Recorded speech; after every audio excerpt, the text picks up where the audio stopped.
A man's dead body is found behind a church playground. It appears that he was dumped. What was even more alarming was that he was hogtied. The victim's head was mostly wrapped in duct tape. Was he the target of a vicious serial killer? One of these children that was at the church is also missing. We've looked everywhere. Could it be a coincidence? I have an Amber. Or is his death the result of a tragic love triangle? We slept together last night. People are getting played and they don't like it.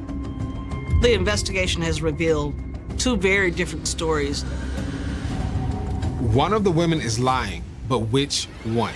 This is your problem. Handle it. And is one of them a killer? Pistol, that's a duct tape. That's what I do. She says, I want him killed. There's a special place in hell for people like that.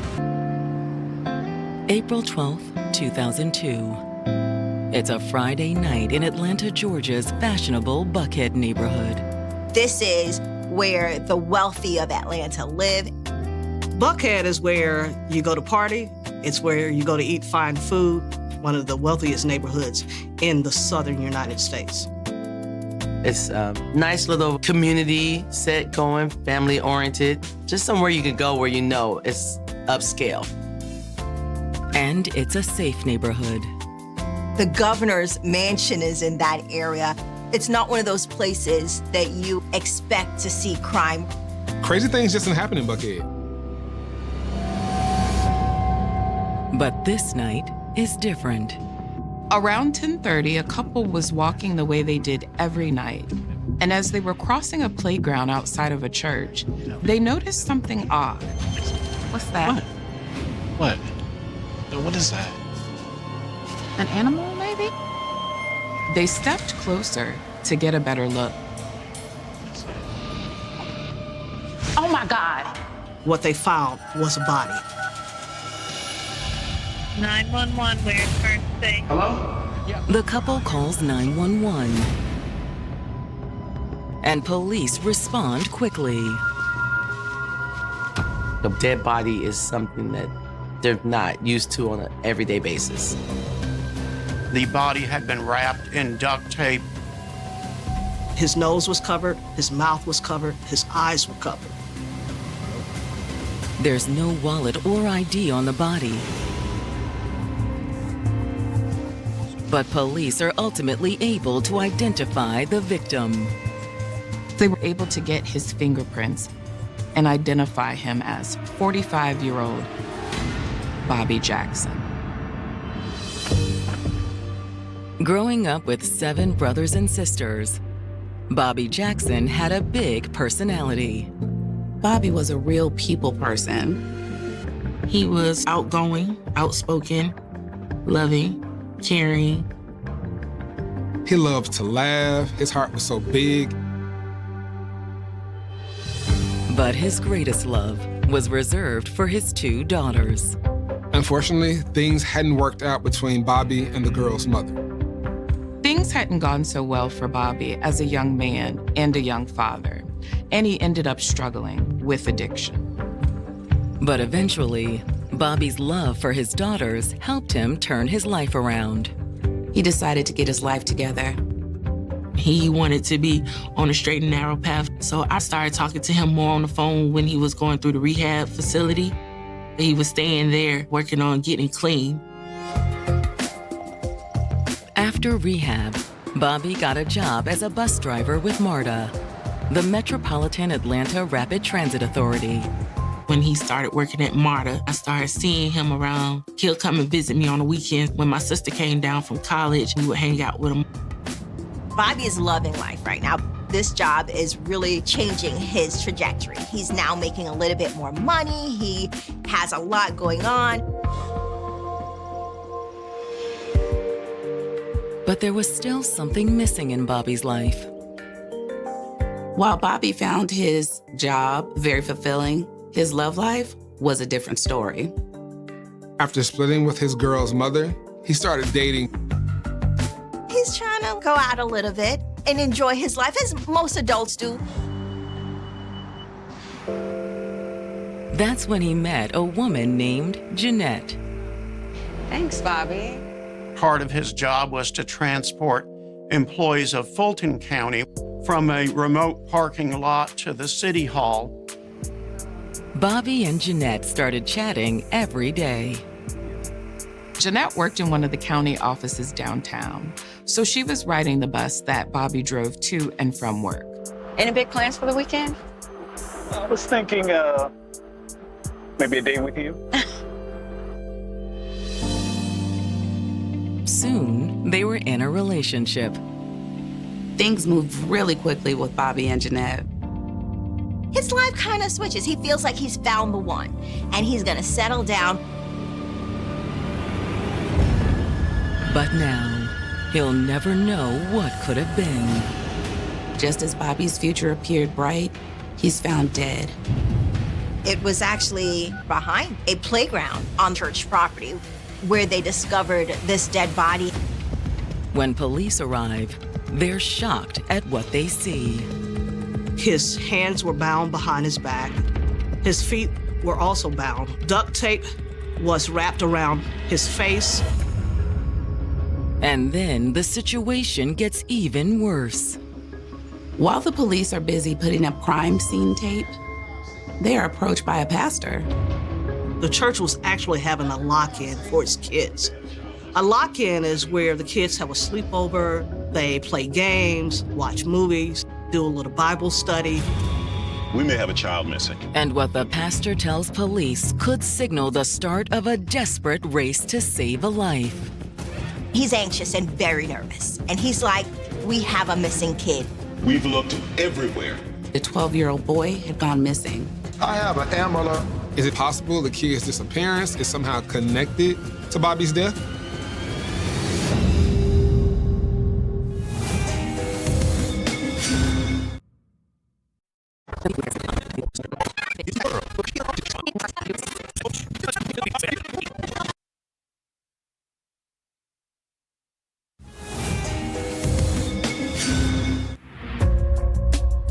With his substance abuse issues firmly in his past, 45-year-old Bobby Jackson was making a new start in life.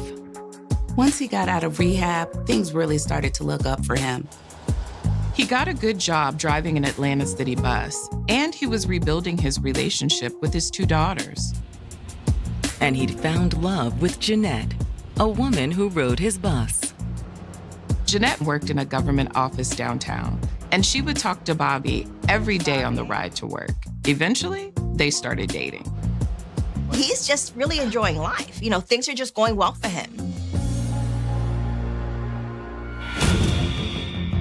Oh my God. But now, Bobby's body has been found behind a church playground in Atlanta's most affluent neighborhood. It's very unusual to find a dead body in Buckhead. And police have learned that Bobby Jackson may not be the only victim. While putting crime tape up around the scene, they're approached by the church's pastor. We may have a child missing. I mean, he is missing. They have little sleepovers called lock-ins at the church, where they get all the kids, they sleep overnight, heavily supervised, and you are locked inside the church. Nobody can get in, nobody can get out. But one child has gotten out of the church. He's 12 years old. We have looked for him everywhere, and he is not in the building. He is very worried. They can't find this young man, and now police are taping off a crime scene, and they hear a dead body is outside. I have an Amber Alert on a missing The child. police put out an Amber Alert for the missing boy. They instantly issue an Amber Alert. It goes out to everyone in the area. And thankfully, the Amber Alert gets a quick response. The parents informed the police that they actually had picked the child up. With the missing child explained and homicide now on the scene, investigators can turn their full attention to the crime scene. The body's fully clothed and wrapped in a comforter. The detective can only speculate about how he died. His head is wrapped with duct tape. The duct tape is literally covering the mouth and the nose, so this individual would not have been able to breathe. This is assuming that he was still alive when he was wrapped up. He could have choked the way he's tied up. Hog tie. Hog tying is where the arms and the legs are tied where they are in a folded position backwards. If he were to try to stand or even move, he would choke himself. And it doesn't look like a robbery. While his wallet is missing, he's wearing a wristwatch and a silver bracelet. If this was a robbery, these items of value would have been gone. It also appears that the victim was killed somewhere else. The body is not wearing shoes, but the socks are clean, literally almost white. Looks like they drove into the parking lot to dump him. The detectives can make out faint drag marks in the grass. Those marks are leading from the parking lot to the playground. The evidence also gives the police a time frame. The comforter around him is dry, and it rained that afternoon. It had rained around 4 p.m. Police believe that the body had been dumped after that. After turning the body over to the medical examiner, investigators canvass the neighborhood looking for witnesses. None of the residents noticed anything unusual. There was a lot of activity because of the church lock-in. Police also spoke to the youth pastor, asking him, did he see anything that was out of the ordinary? And again, the answer is no. They were busy with preparations for the drop-off for lock-in. The search for electronic witnesses also comes up empty. The security cameras at the church weren't able to capture anything useful. After wrapping up at the crime scene, the detective meets with a member of Bobby's family. She's devastated to learn that Bobby is dead. If you're able to talk, ma'am, I mean, it would really help out with the investigation. Okay, I want to help. She tells detectives she had just seen him the day before, on Thursday. I remember I called him that Friday to invite him to come to my track meet. He didn't answer the phone, and I told my mom, I was like, he didn't answer my call, and she was like, well, he'll call you back. The whole day went by, no call back. When asked if Bobby has any enemies, the answer is a resounding no. Bobby was that guy that really had a lot of friends, was very loved by all. Detectives ask if he was seeing anyone, and she says yes. Bobby has always been a hit with the ladies. Okay. Why don't you give me a couple names of these ladies? But the lead she gives him isn't a straight line. It's a fork in the road. He wasn't involved with just one person. Bobby had a couple of girlfriends. Is it possible Bobby's death was a result of a love triangle?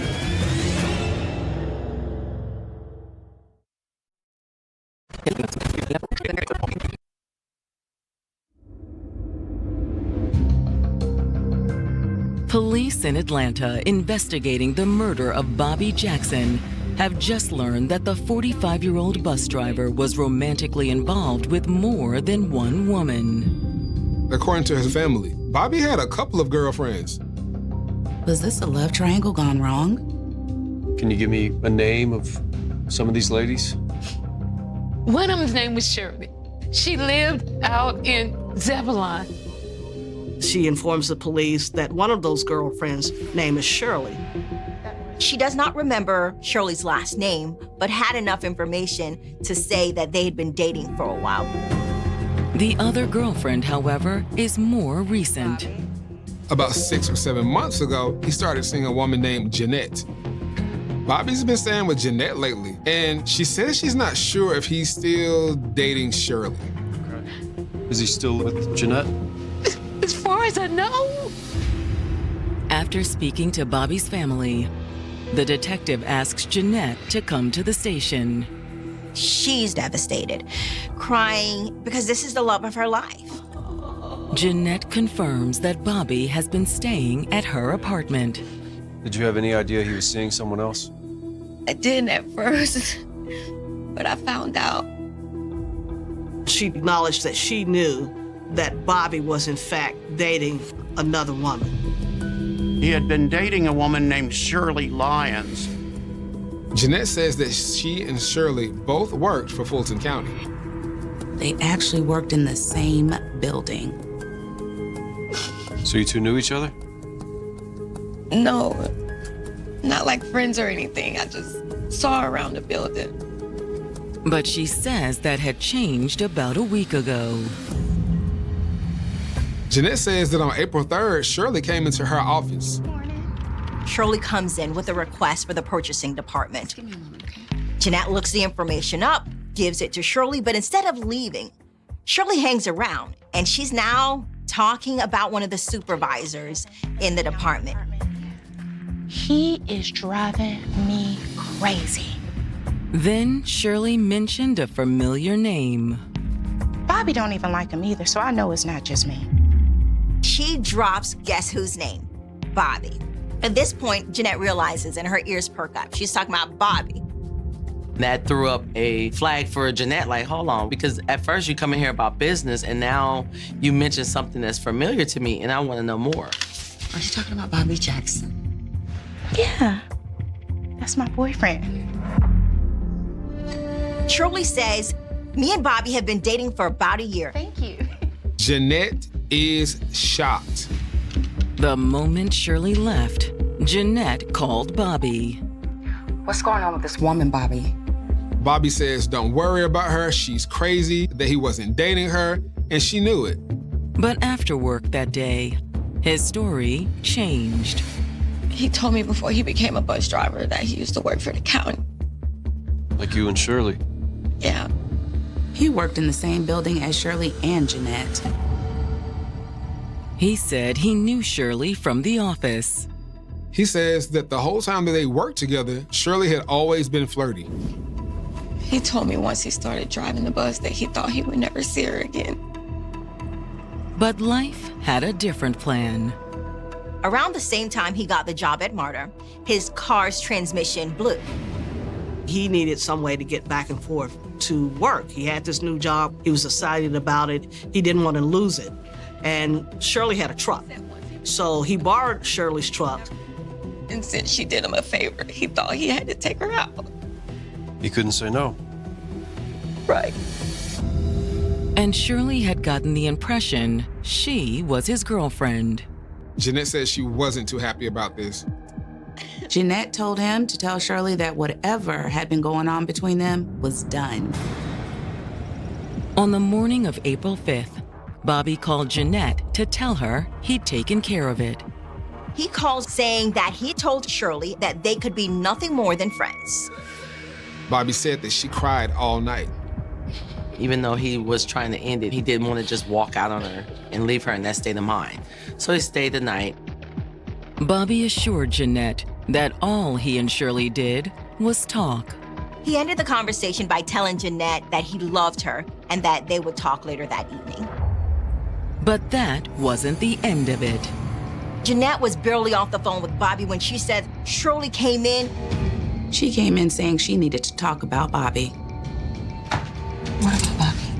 She told Jeanette that Bobby had come over to her place the night before. He came over to my house last night. I thought he was breaking it off with me, but... He told her that things were over because he was dating Jeanette. There's something I need to tell you. According to Jeanette, that's when Shirley dropped a bomb. Shirley told Jeanette he's playing both of us. In the midst of the conversation, she says, I slept with him last night.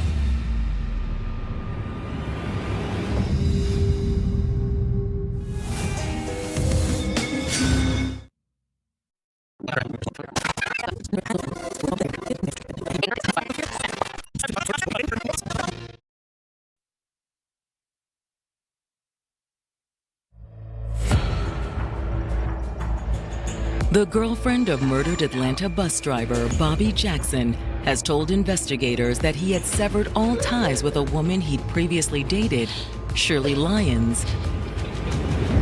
just a few days before his body was found dumped behind a church playground. Jeanette and Shirley worked in the same building, and one day, Shirley had mentioned that she was dating Bobby. When Jeanette confronted Bobby about it, he explained that Shirley had loaned him her pickup truck while his own car was broken down. Bobby admits that he went out a few times with Shirley while he was borrowing the truck so she could be happy. But since his car had been fixed, he could put Shirley in his past. She told Bobby to let Shirley know that whatever there was between them, it was over. Bobby did as Jeanette asked.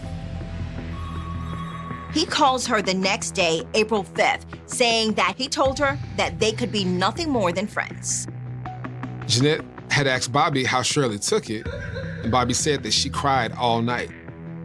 Bobby told Jeanette that Shirley had been so upset that he had stayed with her all night, talking to her. But Shirley had a different story. She told Jeanette, "I wish I hadn't slept with him last night." At this point, Jeanette tells detectives she doesn't know who to believe. Was Shirley lying? Was Bobby lying? What'd you do then? She told Bobby that she believed it was best that he take care of his past before they continued to move forward with their relationship. Jeanette says Bobby promised her that he would deal with Shirley.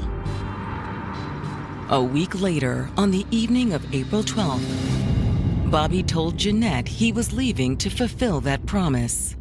He says he was going to pick up some clothes that he left there. He wanted to get the last of his things and make it clear that she needed to leave him and Jeanette alone. Jeanette says before he left, he kissed her and told her he will see her later, but she never saw him again. Uncertain as to whether she was telling the truth, detectives asked her to describe what Bobby was wearing. And sure enough, her description matches the clothes he was found in. However, she also mentioned he was wearing a gold chain with a cross. And also a ring with a tiger on it. These were things that he habitually wore on his person that were not discovered when his body was found. This raises a new question for the investigator. Bobby had on a watch and bracelet when he was found. So why would the killer leave those but take the ring and necklace? But the interview with Jeanette also provides a possible motive for the murder. The detectives suspected that it was no coincidence that Bobby was found dead after all this drama with the women in his life. The breakup definitely gives Shirley a motive. This seems like the kind of thing that might make Jeanette angry. Who killed Bobby Jackson? Was it Shirley or was it Jeanette? The investigator knows that he needs to speak to Shirley. They needed to know if she was the last person to see Bobby alive. However, before the detective can arrange for Shirley to come in for an interview, he receives the results of the autopsy.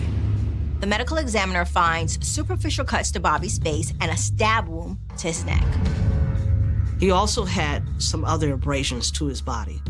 However, none of these wounds were sufficient to cause his death. The medical examiner rules that he dies from asphyxiation and strangulation from the duct tape over his mouth and nose and the cloth that's tied around his neck.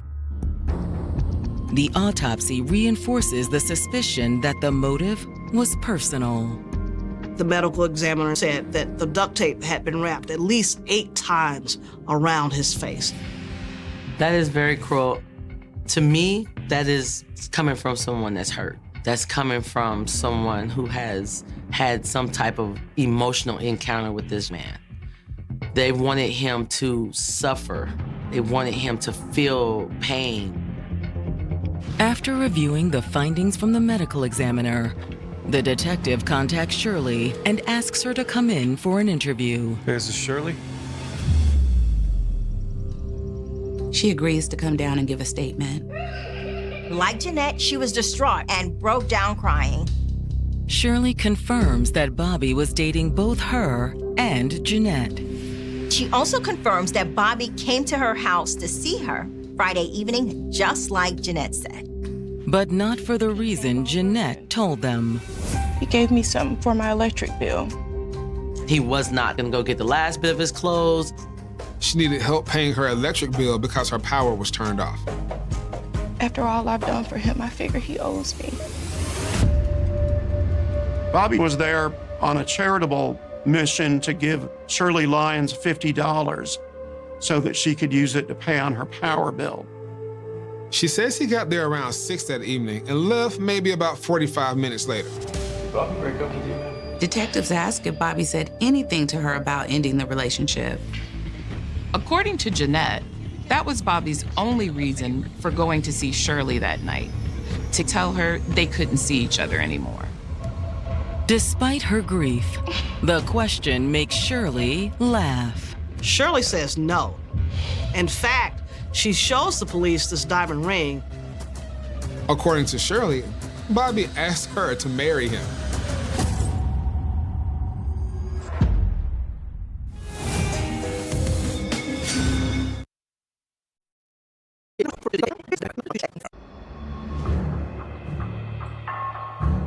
Shirley Lyons has just told an Atlanta detective that 3 weeks before his body was found dumped behind a church playground, Bobby Jackson had proposed to her. That directly contradicted what Bobby's girlfriend, Jeanette, had told investigators. According to her, Bobby was breaking things off with Shirley. The detective isn't sure who to believe. You have these two women. You have one who's saying, hey, we're about to get married, and another one says, no, he told me they broke up. The police have to conduct further investigation to really figure out what the truth is. To do that, investigators will need search warrants. Since Shirley was the last person known to have seen him, they started at her house. They obtained a search warrant for her residence in Pike County. No one was home, so they had to make a forced entry.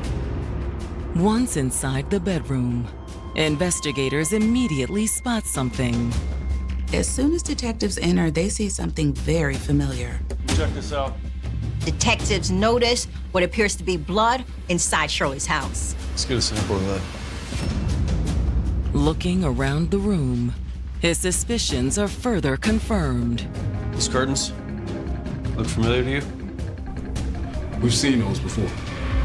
The curtains match the comforter Bobby was wrapped in. They were apparently part of a set. They're looking at a crime scene.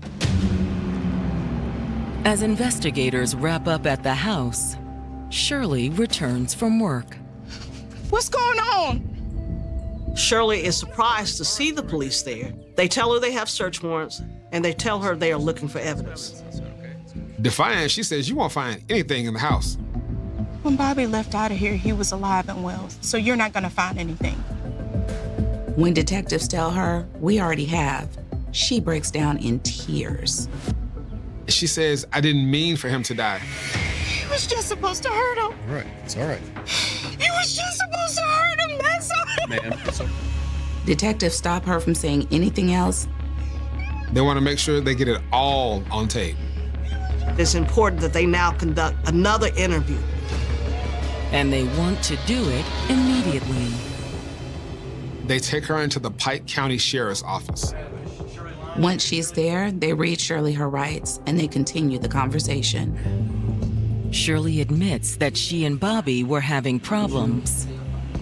Shirley says we were going through some things. I had did a lot for him, and I kept telling him if he wanted to have a open relationship, then we have an open relationship. He said no. But a week before Bobby died, she found out about the other woman in his life.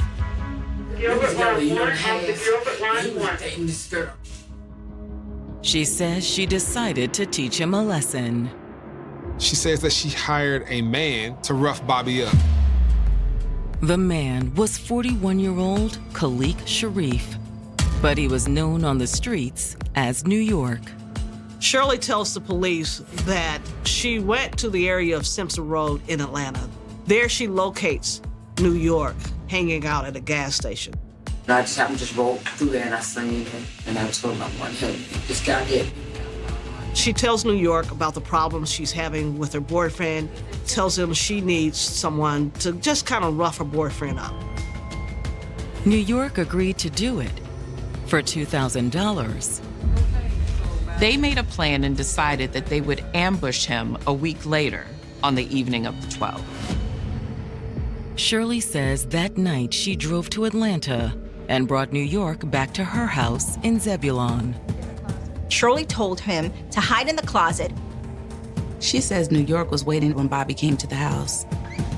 Bobby gets in, and then he ambushes him with a gun. Can you check this light out? This light? This one keeps going. This light here? Yeah. Get on the ground. Okay, down. Hurry. Shirley tells detectives New York gave her the gun and told her to hold it onto Bobby while he rips up the sheets to tie him up. He just told me to hold the gun while he ties arm. Shirley tells the police that after New York tied up Bobby, he beat him. And she says that's how the blood got on the carpet. His nose was bleeding. After that, according to Shirley, New York marched Bobby out to his car. New York loaded Bobby into the car and drove off. She keeps saying, I didn't know he was gonna kill him. So you paid him to beat him up but not kill him? Yeah. She's adamant that she never meant things to go as far as they did. She also denies taking the ring and the necklace. After the interview, the detective gets a warrant to bring Khalik Sharif in for questioning. Within hours, the Atlanta police picks up Khalik outside the rooming house where he lived. Inside his room, they recover Bobby's necklace. When the detective questions Khalik, he freely admits he knows Shirley. Khalik confirms that Shirley approached him about a week before the killing. She said, oh, I have a little problem, maybe you can help me out. I say, The problem, according to Khalik, was Shirley's boyfriend.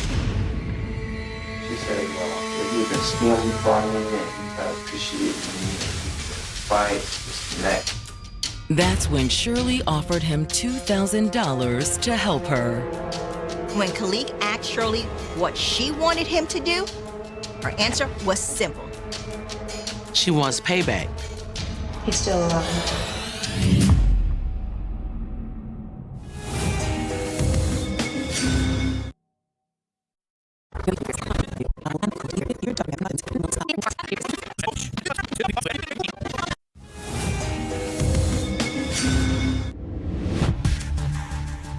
Shirley Lyons has just admitted that she solicited Khalik Sharif to beat up her boyfriend, Bobby Jackson. But now Khalik has revealed to detectives that she told him something very different. He's still alive. Khalik asked Shirley, what do you want done? She said, I want to kill you. Khalik says he thought she was just venting. I said, well, I don't know about all that, but I'm saying, if you need some help trying to scare him up out there. Now, I'm not gonna lie, I was kind of skeptical. I didn't even take her serious. But he did ask further questions. He did ask Shirley how much was she willing to pay. And Shirley told him $2,000. So he agreed to go along. Khalik probably thought maybe, okay, I'll do a little something, but I'm not gonna get fully engaged in this because she's out of her mind. Even when Shirley picked him up on Friday, he still did not believe it.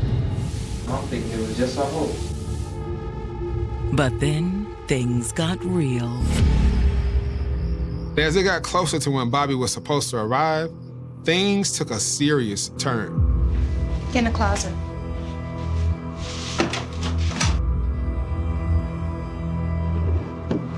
He says Shirley handed him a pistol and some duct tape. What do you want me to do? I want you to kill him.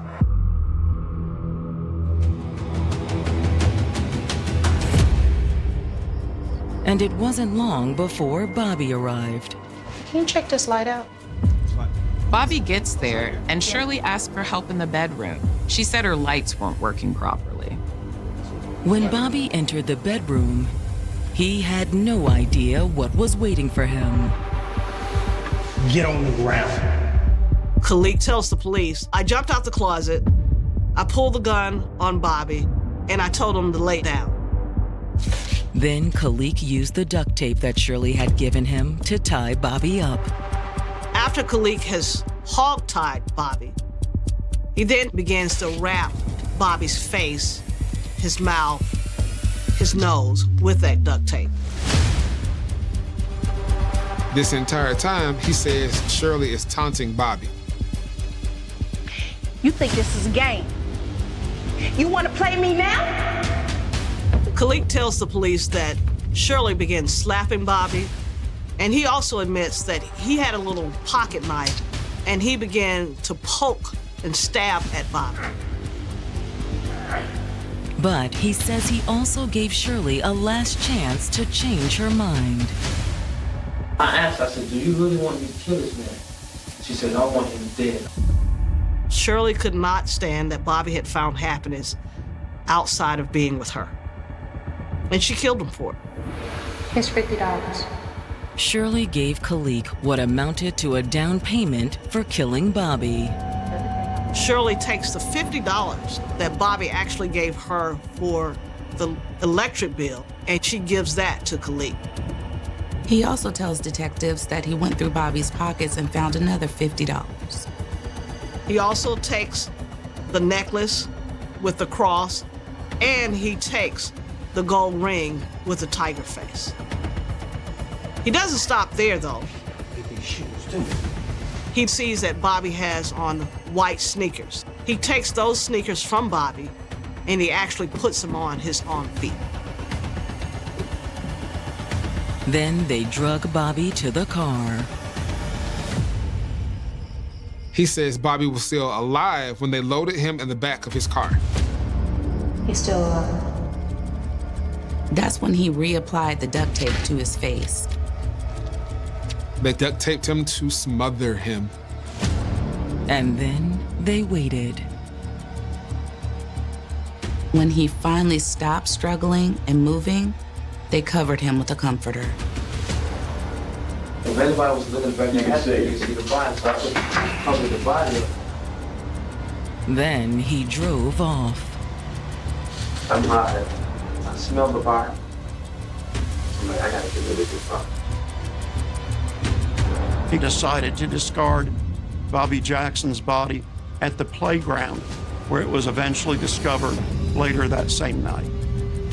I drag it out.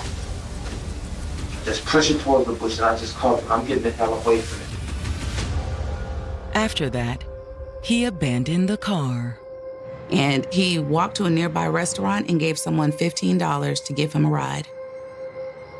Finally get to the house. My girlfriend was there. I said, hey, baby, what's up? She said, where you been?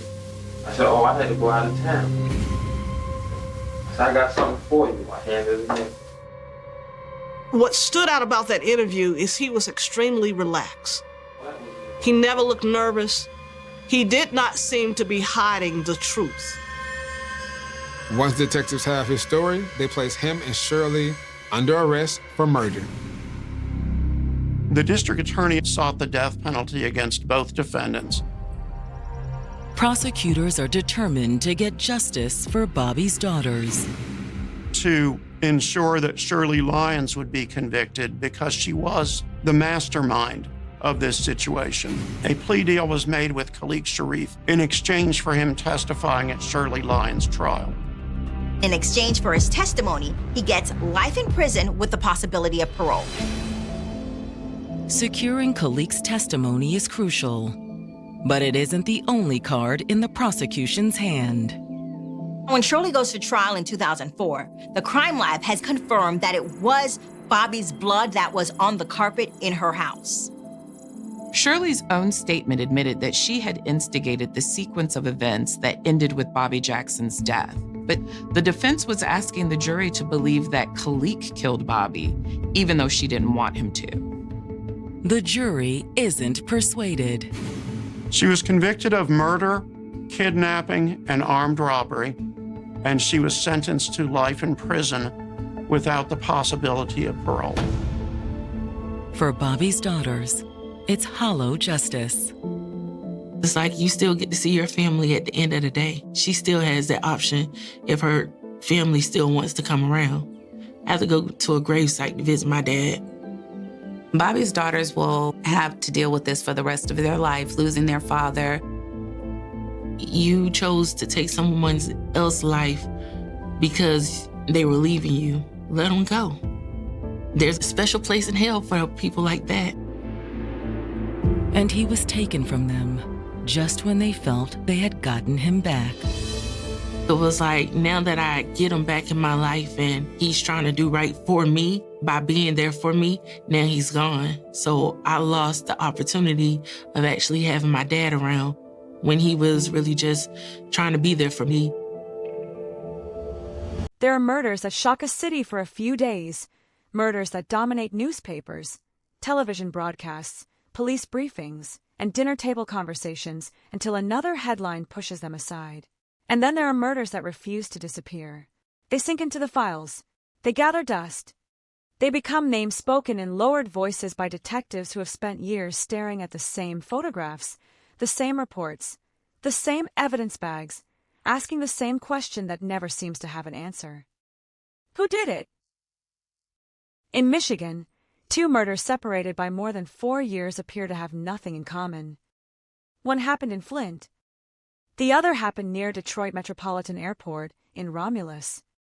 Different victims, different locations, different years, different investigators, different circumstances. And for years, nobody could prove they were connected. Then science spoke. A microscopic biological trace, preserved from one crime scene, was compared with evidence from another. The result did not merely reopen an old investigation. It changed the meaning of both murders.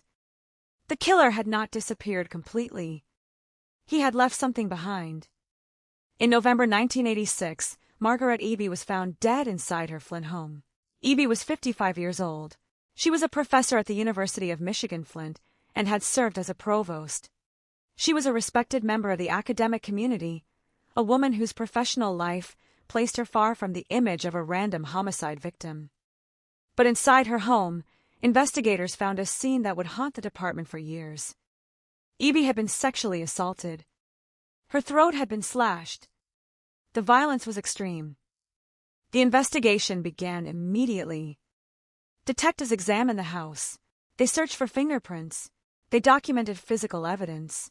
They interviewed people who knew Eby. They looked for motives. They considered robbery. They considered burglary. They considered the possibility that the killer had entered the home for another reason and then escalated the attack. But the evidence did not produce an obvious suspect. There was no confession. No eyewitness who could confidently identify the attacker. No name that investigators could put on the caseboard and say, "This is the man."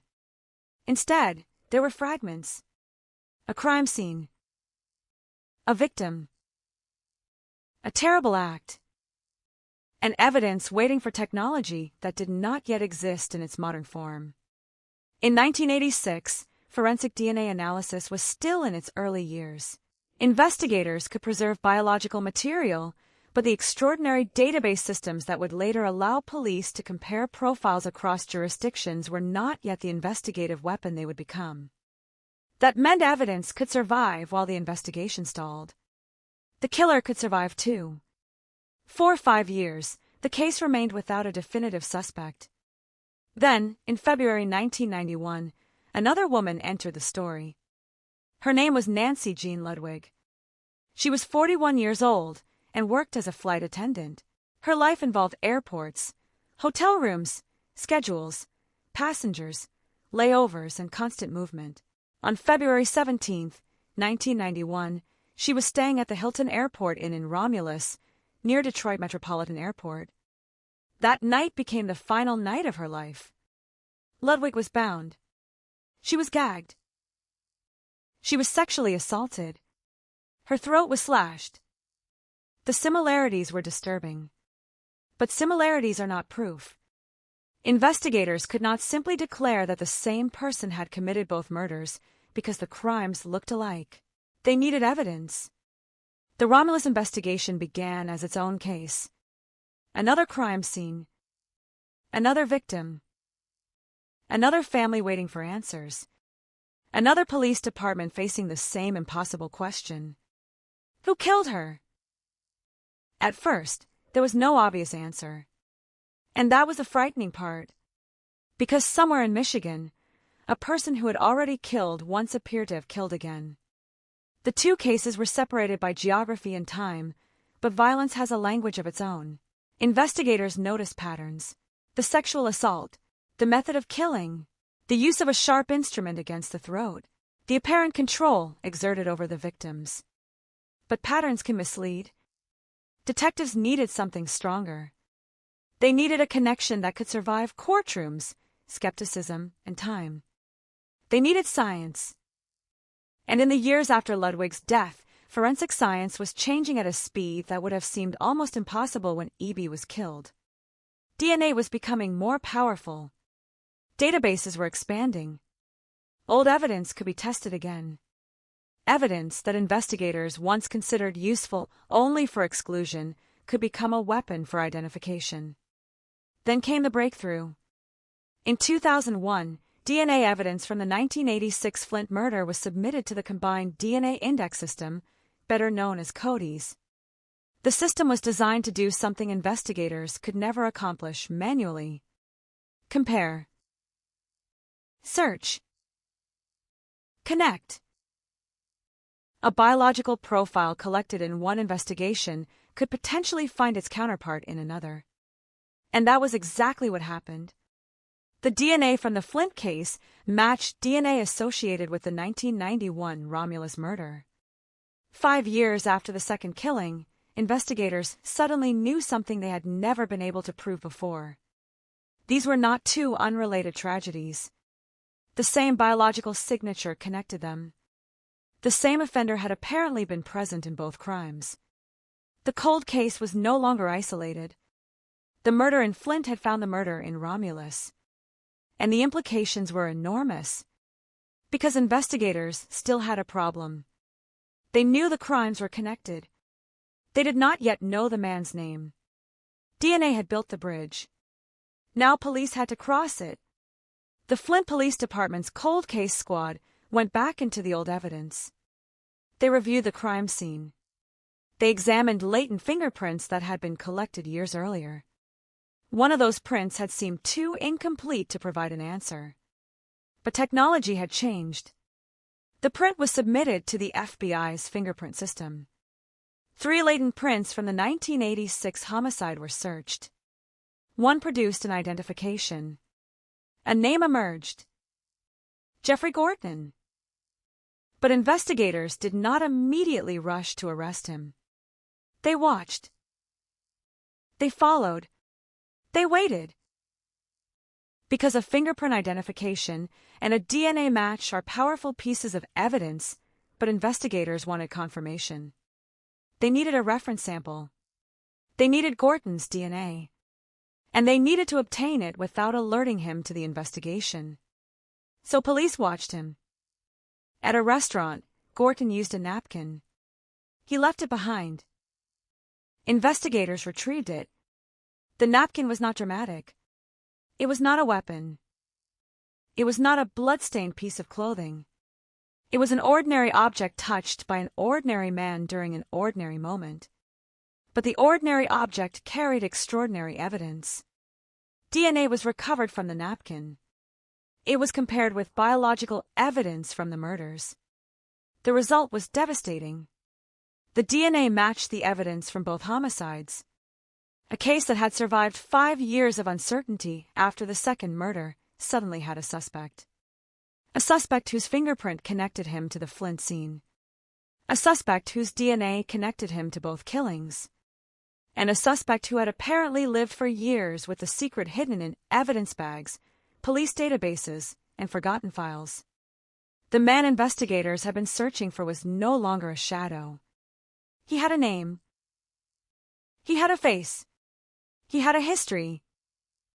And the 2 murders were no longer separate mysteries. They were part of the same story. But there was another question.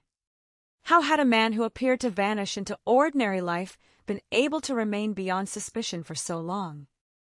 That question would become almost as disturbing as the murders themselves. Because while the evidence slept inside police files, life continued outside them. Families aged. Investigators changed assignments. Technology advanced. Buildings changed. Communities changed. And somewhere in that changing world, the person responsible continued living. The victims could not. Margaret Eby could not return to her classroom. Nancy Ludwig could not return to the skies.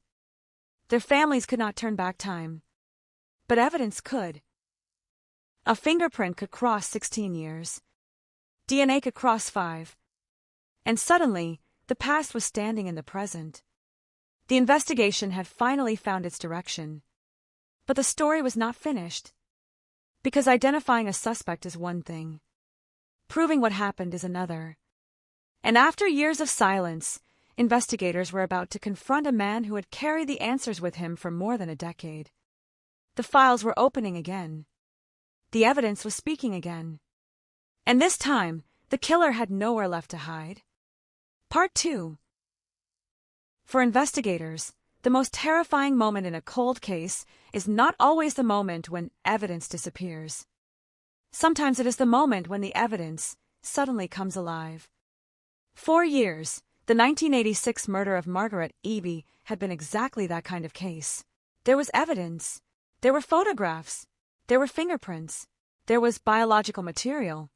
There were reports written by detectives who had tried to reconstruct the final hours of a respected university professor. But none of those pieces had produced a name. Then the 1991 murder of Nancy Ludwig created a second case with disturbing similarities. And when DNA eventually connected the two, investigators were forced to look at the first murder differently. What if the person who killed Eby had not stopped? What if 5 years of silence had not meant the killer was gone? What if the second murder was the missing chapter in the first? The answer was now clear. The crimes were linked. But the identity of the offender remained the central problem.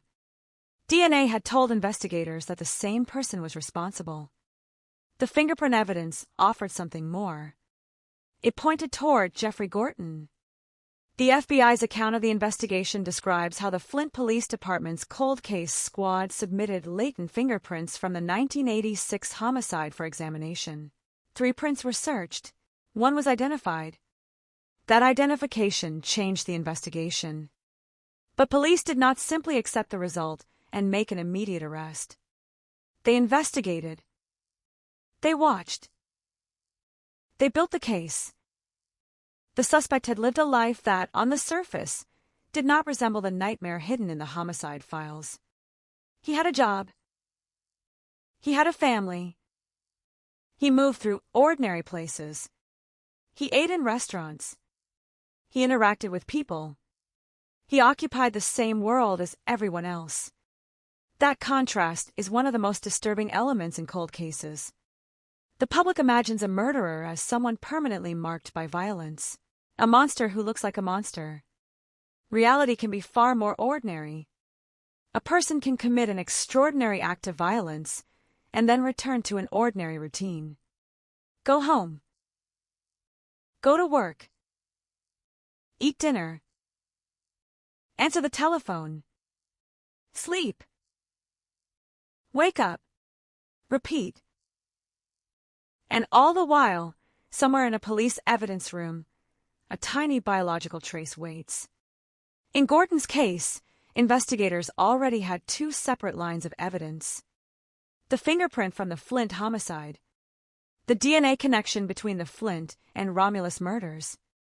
But they wanted a direct reference sample from the suspect. The challenge was simple. How do you obtain DNA from someone who does not know you need it? Investigators followed Gorton. They observed him. They waited for an opportunity. Then came the restaurant napkin. It sounds almost insignificant. A used napkin. A disposable object. Something that would normally be thrown into a trash can without a second thought. But biological evidence can transform the ordinary into the decisive. Investigators recovered the napkin Gorton had used. The DNA obtained from it was compared with the biological evidence preserved from the murders. The results confirmed what the investigation had been building toward. The same DNA profile was associated with both killings. The fingerprint identification and DNA evidence converged. The two cases converged. The timeline converged. The suspect converged. And suddenly, a man who had existed on the edge of the investigation was at its center. Jeffrey Gorton was arrested in February 2002. He was 39 years old. The case had crossed more than a decade. Evie had been killed in 1986. Ludwig had been killed in 1991.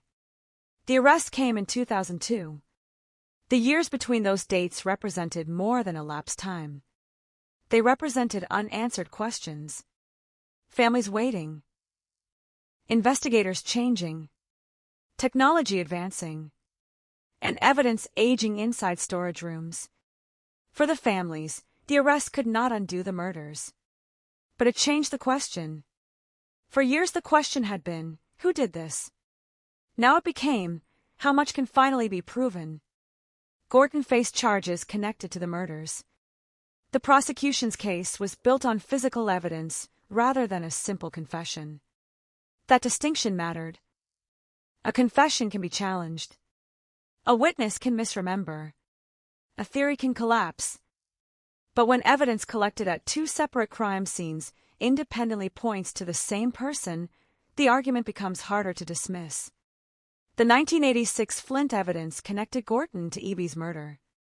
The 1991 Romulus evidence connected him to Ludwig's murder. The DNA linked the biological evidence. The fingerprint helped identify the suspect. The reference sample obtained from the napkin provided confirmation. Piece by piece, the case became a forensic chain. And each link had survived time. That is what makes this investigation so important in the history of forensic evidence. The killer had not been caught through a dramatic confession in an interrogation room. He had not been identified by a witness standing under bright police lights. He had not been chased down a highway. He was found through evidence. Evidence that waited. Evidence that became more useful as technology improved. The investigation also illustrates something uncomfortable about the nature of cold cases. A case can appear dead without actually being dead. The word cold can create the illusion that nothing is happening. But evidence does not experience time the way people do. A fingerprint does not become less unique because 15 years pass. DNA does not forget. A photograph does not stop being evidence because the detective who took it retires. An old police report can contain a detail that becomes meaningful only after another crime occurs. The past does not disappear. It waits. In the Evie case, the wait lasted years. In the Ludwig case, the wait lasted more than a decade. And when investigators finally compared the biological evidence, they discovered that the two murders had been speaking to each other all along. The connection was there. Nobody had been able to hear it. Not yet. That distinction matters. The evidence did not suddenly appear in 2001. It had been present since 1986. The technology changed. The database changed. The investigative possibilities changed. The evidence remained. That is why the story of these murders is also the story of forensic science. The crime scene is frozen in time. The investigation is not.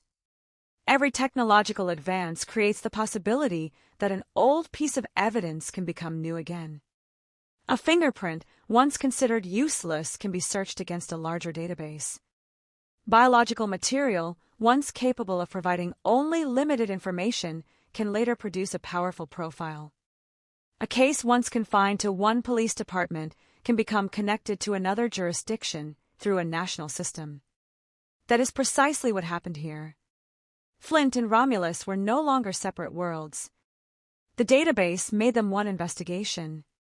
And once investigators knew that, the old files could be reopened with a completely different question.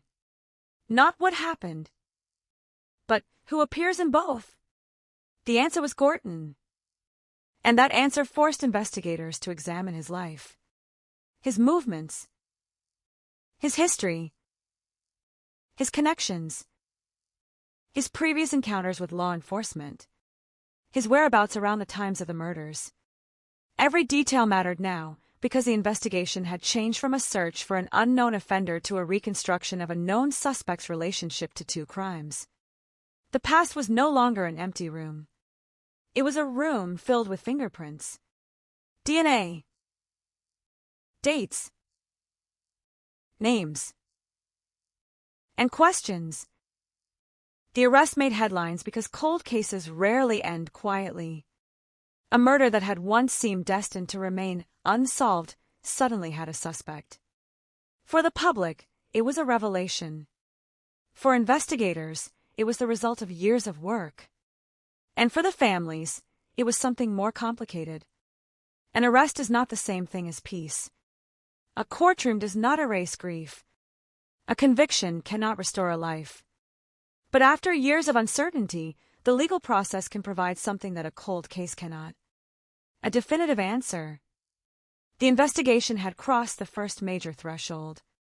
The unknown offender had become a named defendant. Now the evidence would have to survive another test. The courtroom. And there, every fingerprint, every DNA comparison, every piece of physical evidence would have to tell the same story. Part 3. The first murder began with a woman whose professional life was built around education. Margaret Eby was not simply known as a professor.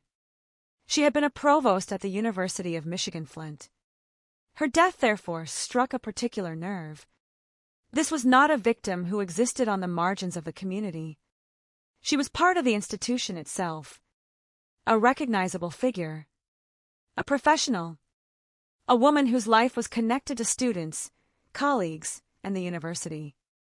Then, on November 9th, 1986, that life ended violently inside her home. The scene immediately became an investigation. The police arrived. The home was examined. Evidence was collected. Photographs were taken. Fingerprints were searched. Investigators tried to determine how the killer entered, what happened inside, and what the offender may have touched. But a murder scene is never a perfect record of what happened. People move through rooms. Objects are handled. Evidence is contaminated. Some traces are too small to see. Others are visible but meaningless until years later. A fingerprint on a faucet may look like nothing. A biological sample may be stored as one item among hundreds. A witness may remember one detail incorrectly. And a detective can only work with the tools available at that moment. In 1986, investigators did not have the enormous forensic infrastructure that would later become routine. Cody's was not yet the nationwide investigative force it would become. Modern DNA profiling was still developing. Automated fingerprint systems were not yet capable of searching evidence against the vast collections available decades later. So the Eby case moved forward through traditional police work. And then it stopped. There was no suspect, no arrest, no courtroom. The case became cold, but the murder itself did not become less real. Eby's family continued living with the absence. Her colleagues continued working in the university environment she had once occupied. Students who knew her moved forward. The city moved forward. The police department moved forward. The evidence remained. 5 years later, another woman was killed. Nancy Ludwig was a flight attendant. On February 17, 1991, she was staying at a hotel in Romulus during a layover. The airport environment was designed around temporary lives. Passengers arrived and left. Flight crews checked into rooms. Cars moved through parking lots. Hallways filled with strangers. Nobody knew everyone.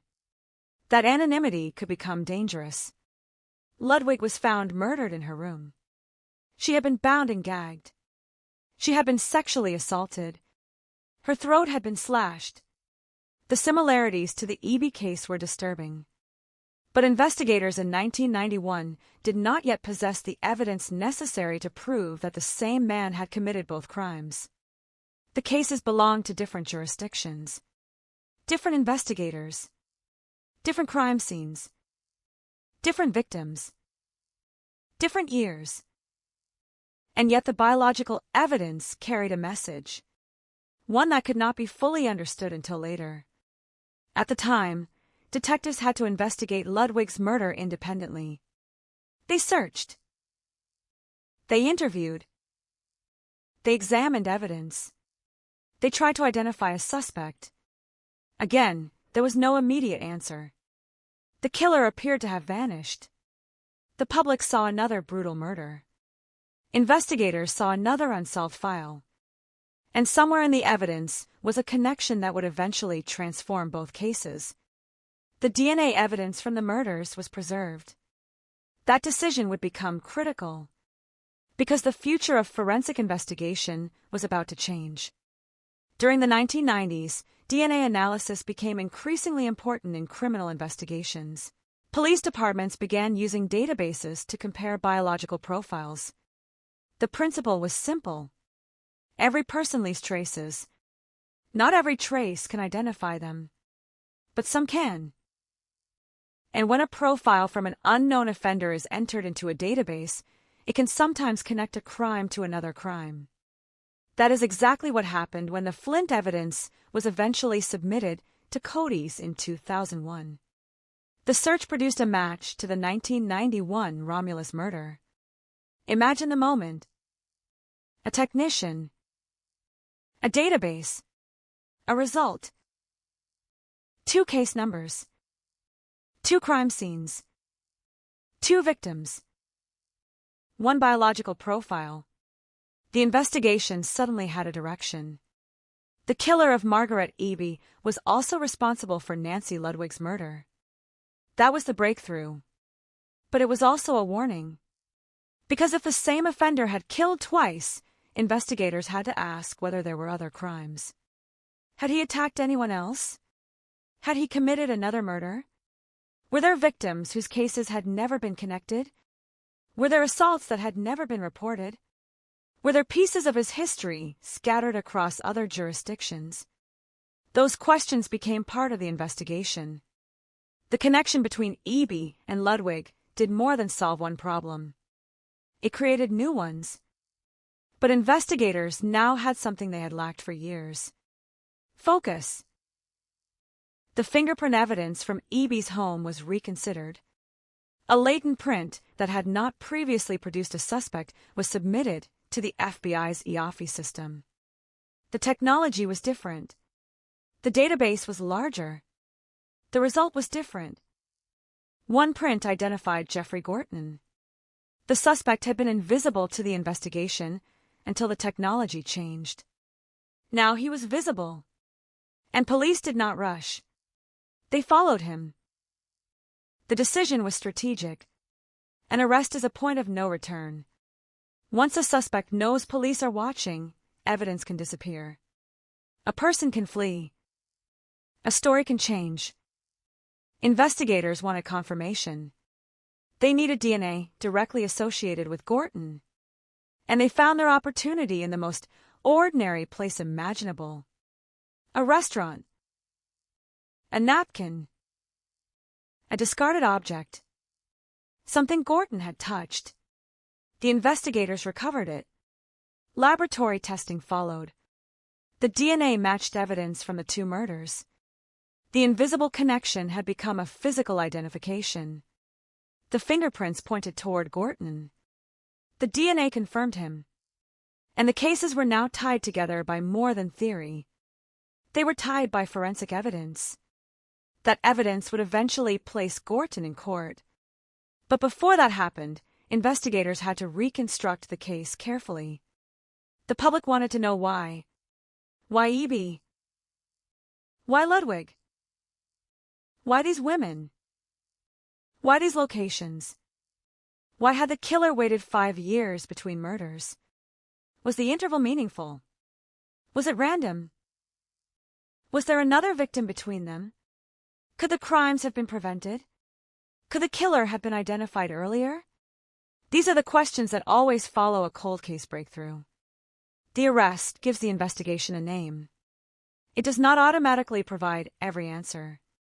The evidence can establish identity. It does not necessarily reveal motive. A fingerprint can show that a person touched something. It cannot explain what that person was thinking. DNA can show biological contact. It cannot tell a family why their loved one was chosen. That is one of the cruelest limits of forensic science. It can reconstruct facts. It cannot reconstruct a life. And the lives lost in these cases were far more complicated than the crime scenes where they ended. Margaret Eby was a professor. Nancy Ludwig was a flight attendant. They had families, colleagues, plans, memories. They were not case numbers. They were people. The investigation had to remember that, because as the evidence moved toward court, the story threatened to become a simple forensic puzzle. Fingerprint, DNA, arrest, conviction. But behind every piece of evidence was a human being. And behind every date in the case file was a moment when someone's life changed forever. Part 4. The most powerful evidence in the investigation was also the quietest. It did not scream. It did not move. It did not point a finger across a courtroom. It existed as biological material. DNA. A microscopic signature.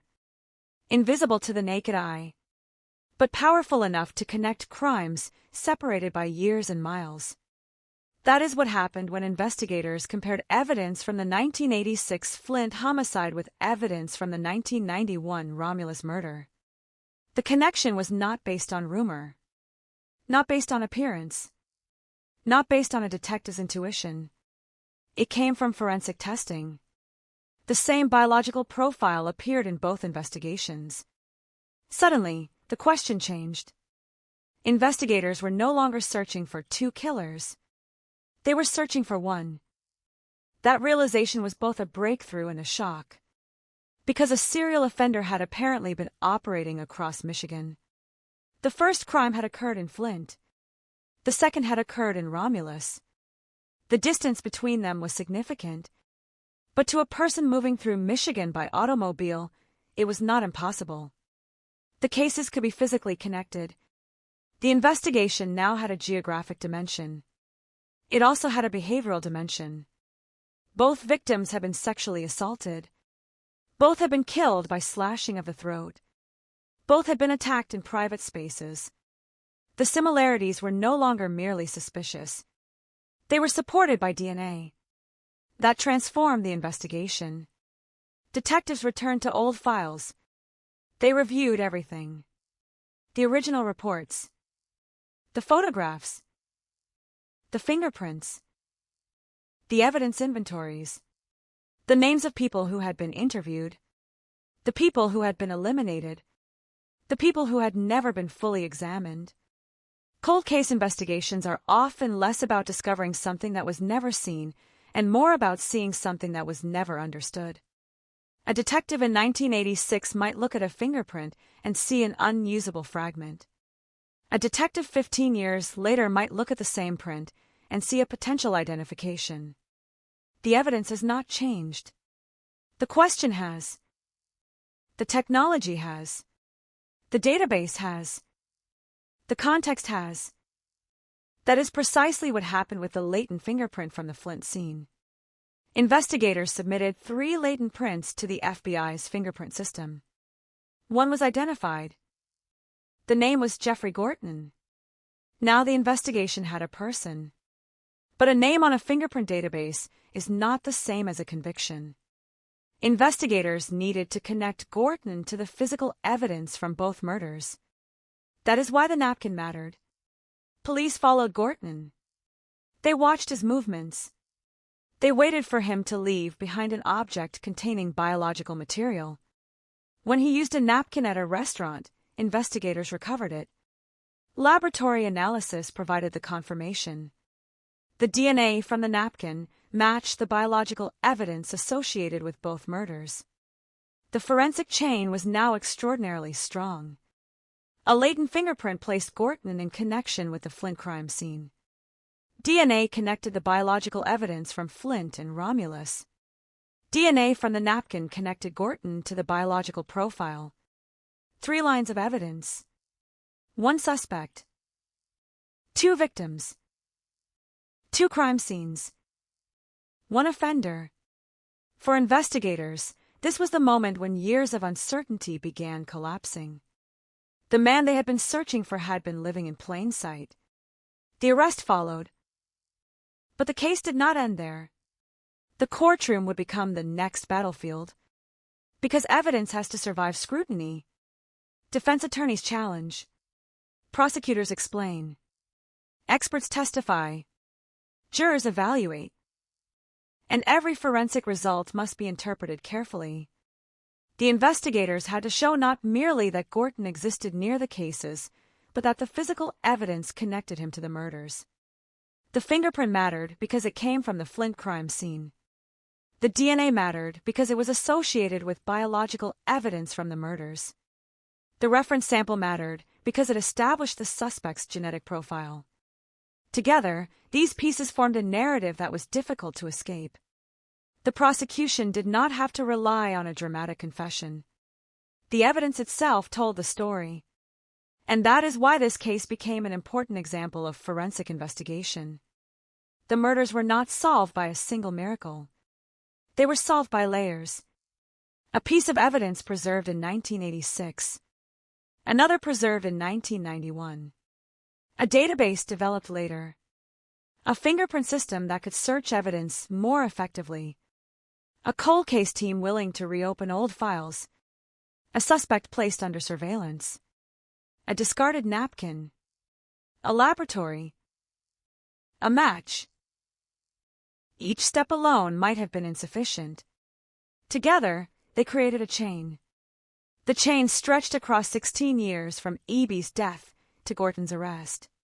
The titles sometimes attached to stories about the case can create the impression that the breakthrough occurred nearly 4 decades after the original murder. But the documented timeline is more precise. Eby was killed in 1986. Ludwig was killed in 1991. The DNA connection emerged in 2001. Gorton was arrested in 2002. The significance is not that investigators waited 39 years to solve these murders. The significance is that evidence preserved from the 1980s remained capable of producing a breakthrough more than a decade later. That distinction matters. Because cold cases are often misunderstood. They are not necessarily cases in which evidence is gone. They are cases in which evidence has failed so far to produce an answer. Sometimes the answer is waiting for technology. Sometimes it is waiting for a database. Sometimes it is waiting for an investigator to reopen a box. Sometimes it is waiting for 2 cases to be compared. And sometimes it is waiting for one ordinary object to become extraordinary. The napkin was one such object. No one looking at it in a restaurant would have imagined that it could help close 2 murder investigations. But forensic science has a strange way of turning ordinary things into witnesses. A fingerprint becomes testimony. A strand of biological material becomes testimony. A discarded object becomes testimony. Not human testimony. Scientific testimony. Evidence that can survive when memories fade. That can remain when witnesses die. That can speak decades after a crime. The victims could not testify, but their crime scenes could. The investigation had finally learned how to listen. Part 5. By the time Jeffrey Gorton was arrested in 2002, the 2 murders had already occupied years of investigative history. Margaret Eby's family had lived with the unanswered questions since 1986. Nancy Ludwig's family had lived with them since 1991. For more than a decade, the cases had existed without the certainty that families desperately wanted. There was no name, no courtroom, no explanation. Then suddenly there was Gordon. The arrest brought a wave of attention. The public learned that investigators believed the same man was responsible for both murders. The evidence was not merely circumstantial. DNA had linked the crimes. A fingerprint had identified the suspect. A covertly obtained DNA sample had matched biological evidence from both scenes. But investigators still had to prove the case legally. The prosecution moved forward. The charges reflected the brutality of the crimes. And the details emerging from the investigation were disturbing. Ludwig's murder had occurred inside a hotel room. Evie's had occurred inside her home. Both locations were places where victims should have been able to feel safe.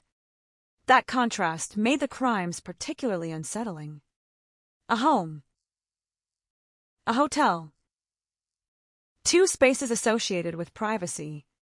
Two spaces transformed into crime scenes. The killer had crossed a boundary that investigators could not ignore. And because the crimes occurred 5 years apart, detectives had to reconstruct not only what happened, but what happened in between. What had Gordon been doing? Where had he lived? Where had he worked? Who had known him? Had anyone noticed changes in his behavior? Had anyone ever suspected him? The investigation could not simply stop at the DNA match. It had to reconstruct a timeline. That is one of the most difficult tasks in criminal investigation. Evidence can identify a person, but a timeline tells the court how that person fits into the crime. The prosecution's case was strengthened by the physical evidence. At Evie's home, the latent fingerprint had survived. At the crime scenes, biological evidence had survived. And years later, Gordon's own DNA could be compared to that evidence. The technology created a bridge between the suspect and the scenes. The case demonstrated the importance of preserving evidence, even when an investigation appears to have reached a dead end. Imagine if the biological evidence had been discarded. Imagine if the fingerprint had never been preserved. Imagine if investigators had decided the old evidence was worthless. The 2001 breakthrough might never have happened. The murders might have remained unsolved. That possibility hangs over every cold case. Evidence has a shelf life in the practical world, but sometimes it has a much longer life in the scientific world. The evidence from 1986 survived long enough to meet the technology of 2001. That was the turning point. The FBI later used the case as an example of how Cody's could connect apparently unrelated investigations. The system had transformed a local mystery into a multi-case forensic match. This was the power of a database. Not merely storing information, connecting information. A murder in Flint could speak to a murder in Romulus. A crime scene from 1986 could speak to a crime scene from 1991. A fingerprint collected years earlier could speak to a modern database. And a napkin from a restaurant could speak for the suspect. The investigation had become a conversation between pieces of evidence. And every piece was saying the same thing. Gordon. The arrest was therefore not the beginning of the case. It was the culmination of an investigative evolution. Traditional police work had preserved the evidence. Modern forensic science had connected it. Cold case detectives had reopened it. The FBI had provided advanced fingerprint analysis. Investigators had conducted surveillance.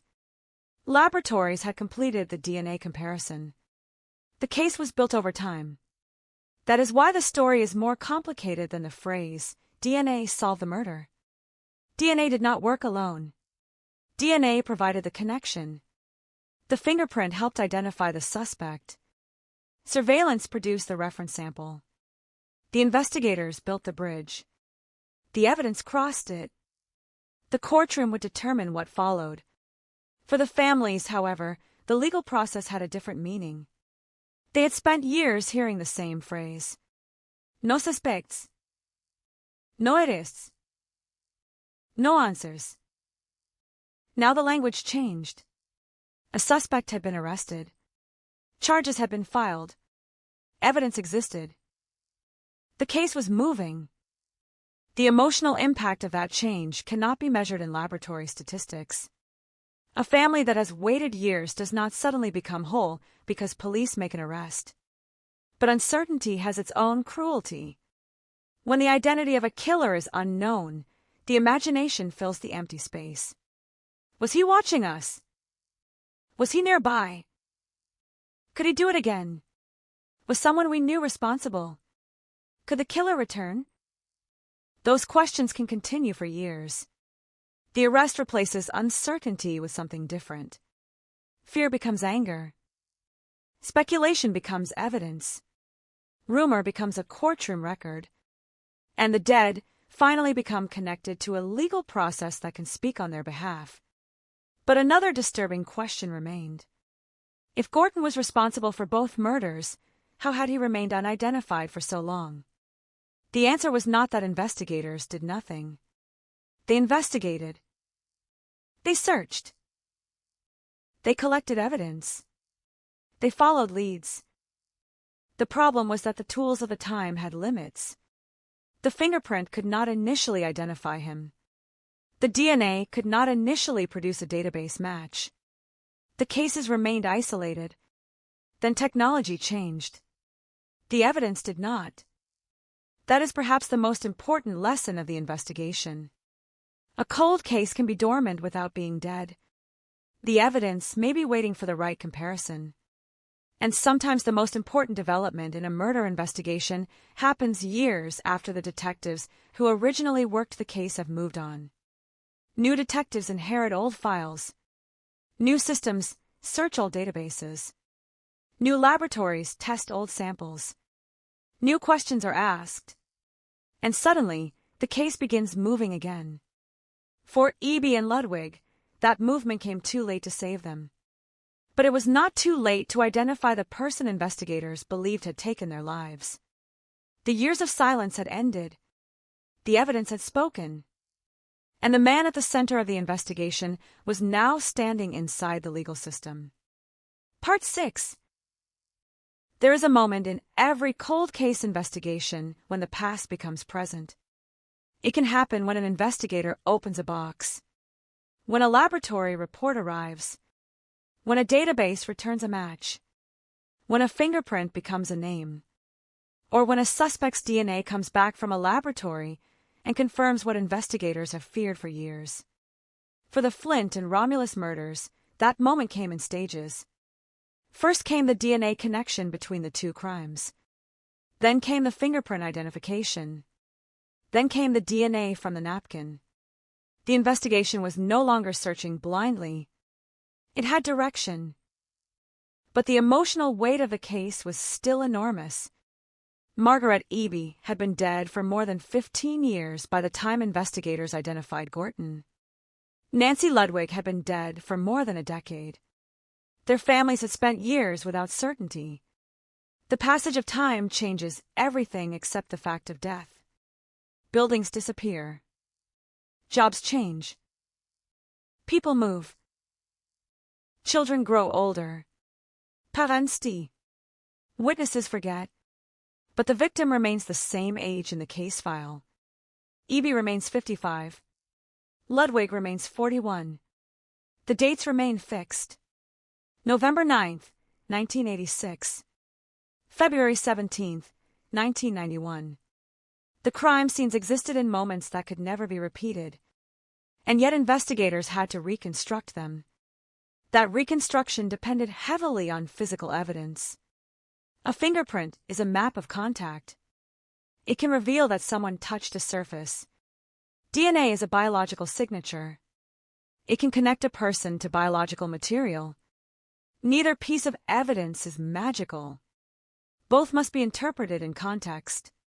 But in this case, the context was powerful. The fingerprint was associated with the Flint homicide. The DNA profile associated the two murders. The reference sample associated Gorton with the profile. The convergence was difficult to ignore. Investigators now had to understand Gorton's background. He had a criminal history. He had previously encountered the law in Florida, where records indicated convictions related to robbery and burglary. That history mattered because it helped explain how his fingerprints could eventually become searchable in a law enforcement database. The fingerprint from E.B.'s home had initially been a mystery. But a print becomes more useful when the database containing potential matches becomes larger. That is the hidden power of forensic databases. A print is not only compared against people investigators already suspect. It can potentially be compared against records that investigators did not know were relevant. The fingerprint did not need to know Gorton's name. The system did the searching. And when it found a match, the investigation gained a suspect. This is why technology changes cold cases in ways that traditional police work cannot. Traditional investigation asks, who could have done this? Database investigation can ask, whose evidence is already in the system? Those are very different questions. The first depends on theories. The second depends on information. And the more information a system contains, the more powerful the comparison becomes. In 1986, Gorton's fingerprint may have been effectively invisible to the Flint investigators. Years later, it became searchable. The same principle applied to DNA. The biological evidence from the Flint murder could exist without identifying anyone. Then Cody's expanded the investigative universe. Suddenly, the profile had somewhere to go. It found the Romulus case. And that match changed the investigation from one murder to two. It also provided investigators with something that every detective wants: a pattern. Patterns do not prove guilt by themselves, but they can tell investigators where to look. The two murders shared important characteristics. Both victims were women. Both were sexually assaulted. Both were killed by slashing of the throat. Both crimes involved private locations. And most importantly, biological evidence connected the scenes. The probability that two unrelated offenders would leave the same DNA profile was not a reasonable explanation. The evidence pointed toward one offender. Now the question was identity. Gorton emerged from the fingerprint search. The surveillance operation followed. And then the napkin provided the reference DNA. It is easy to overlook the patience required for that step. Investigators could have confronted the suspect immediately after the fingerprint identification. Instead, they waited. They observed. They obtained evidence. That patience strengthened the case. The napkin was an object Gorton had used voluntarily in a public place. It contained biological material. Investigators collected it. The laboratory comparison did the rest. When the DNA matched the evidence from both murders, the case had reached a new level of certainty. The suspect could no longer be described simply as someone whose fingerprint resembled an old print. His genetic profile matched evidence associated with both homicides. The arrest followed. For detectives, it was a breakthrough. For the families, it was the end of one kind of nightmare and the beginning of another. The courtroom. Because an arrest creates hope. A trial creates pressure. Evidence has to be presented.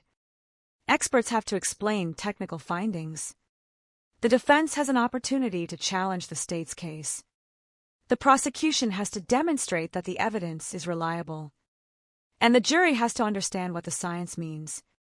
This is another reason the case is historically significant. The investigation demonstrates the transition from traditional detective work to modern forensic integration. A fingerprint. A database. DNA. Surveillance. Laboratory science. These were not separate tools. They were pieces of one system. The investigation succeeded because they were combined. And the lesson extends far beyond Michigan. Every cold case contains potential. A fingerprint may become searchable. A DNA sample may become more informative. A database may gain a new entry. A detective may notice an old similarity. A technology that did not exist when the crime occurred may become standard decades later. That is why evidence preservation matters. The future can test the past. The crime scene does not know what technology will exist 10 years later. The detective does not know what database will exist 20 years later. The investigator cannot predict which piece of evidence will eventually become decisive. So the evidence must survive. In the Eby and Ludwig murders, it did. And when the right technologies arrived, the evidence began to speak. The story was no longer about a killer who had vanished. It was about a killer whose traces had never vanished at all. Part 7. The name Jeffrey Gorton changed the investigation. Before that name appeared, investigators were searching for an unknown man. Afterward, they could examine a specific individual. That distinction transformed everything. A cold case built around an unknown offender can feel endless. There are too many possibilities. Too many people. Too many theories. Too many years.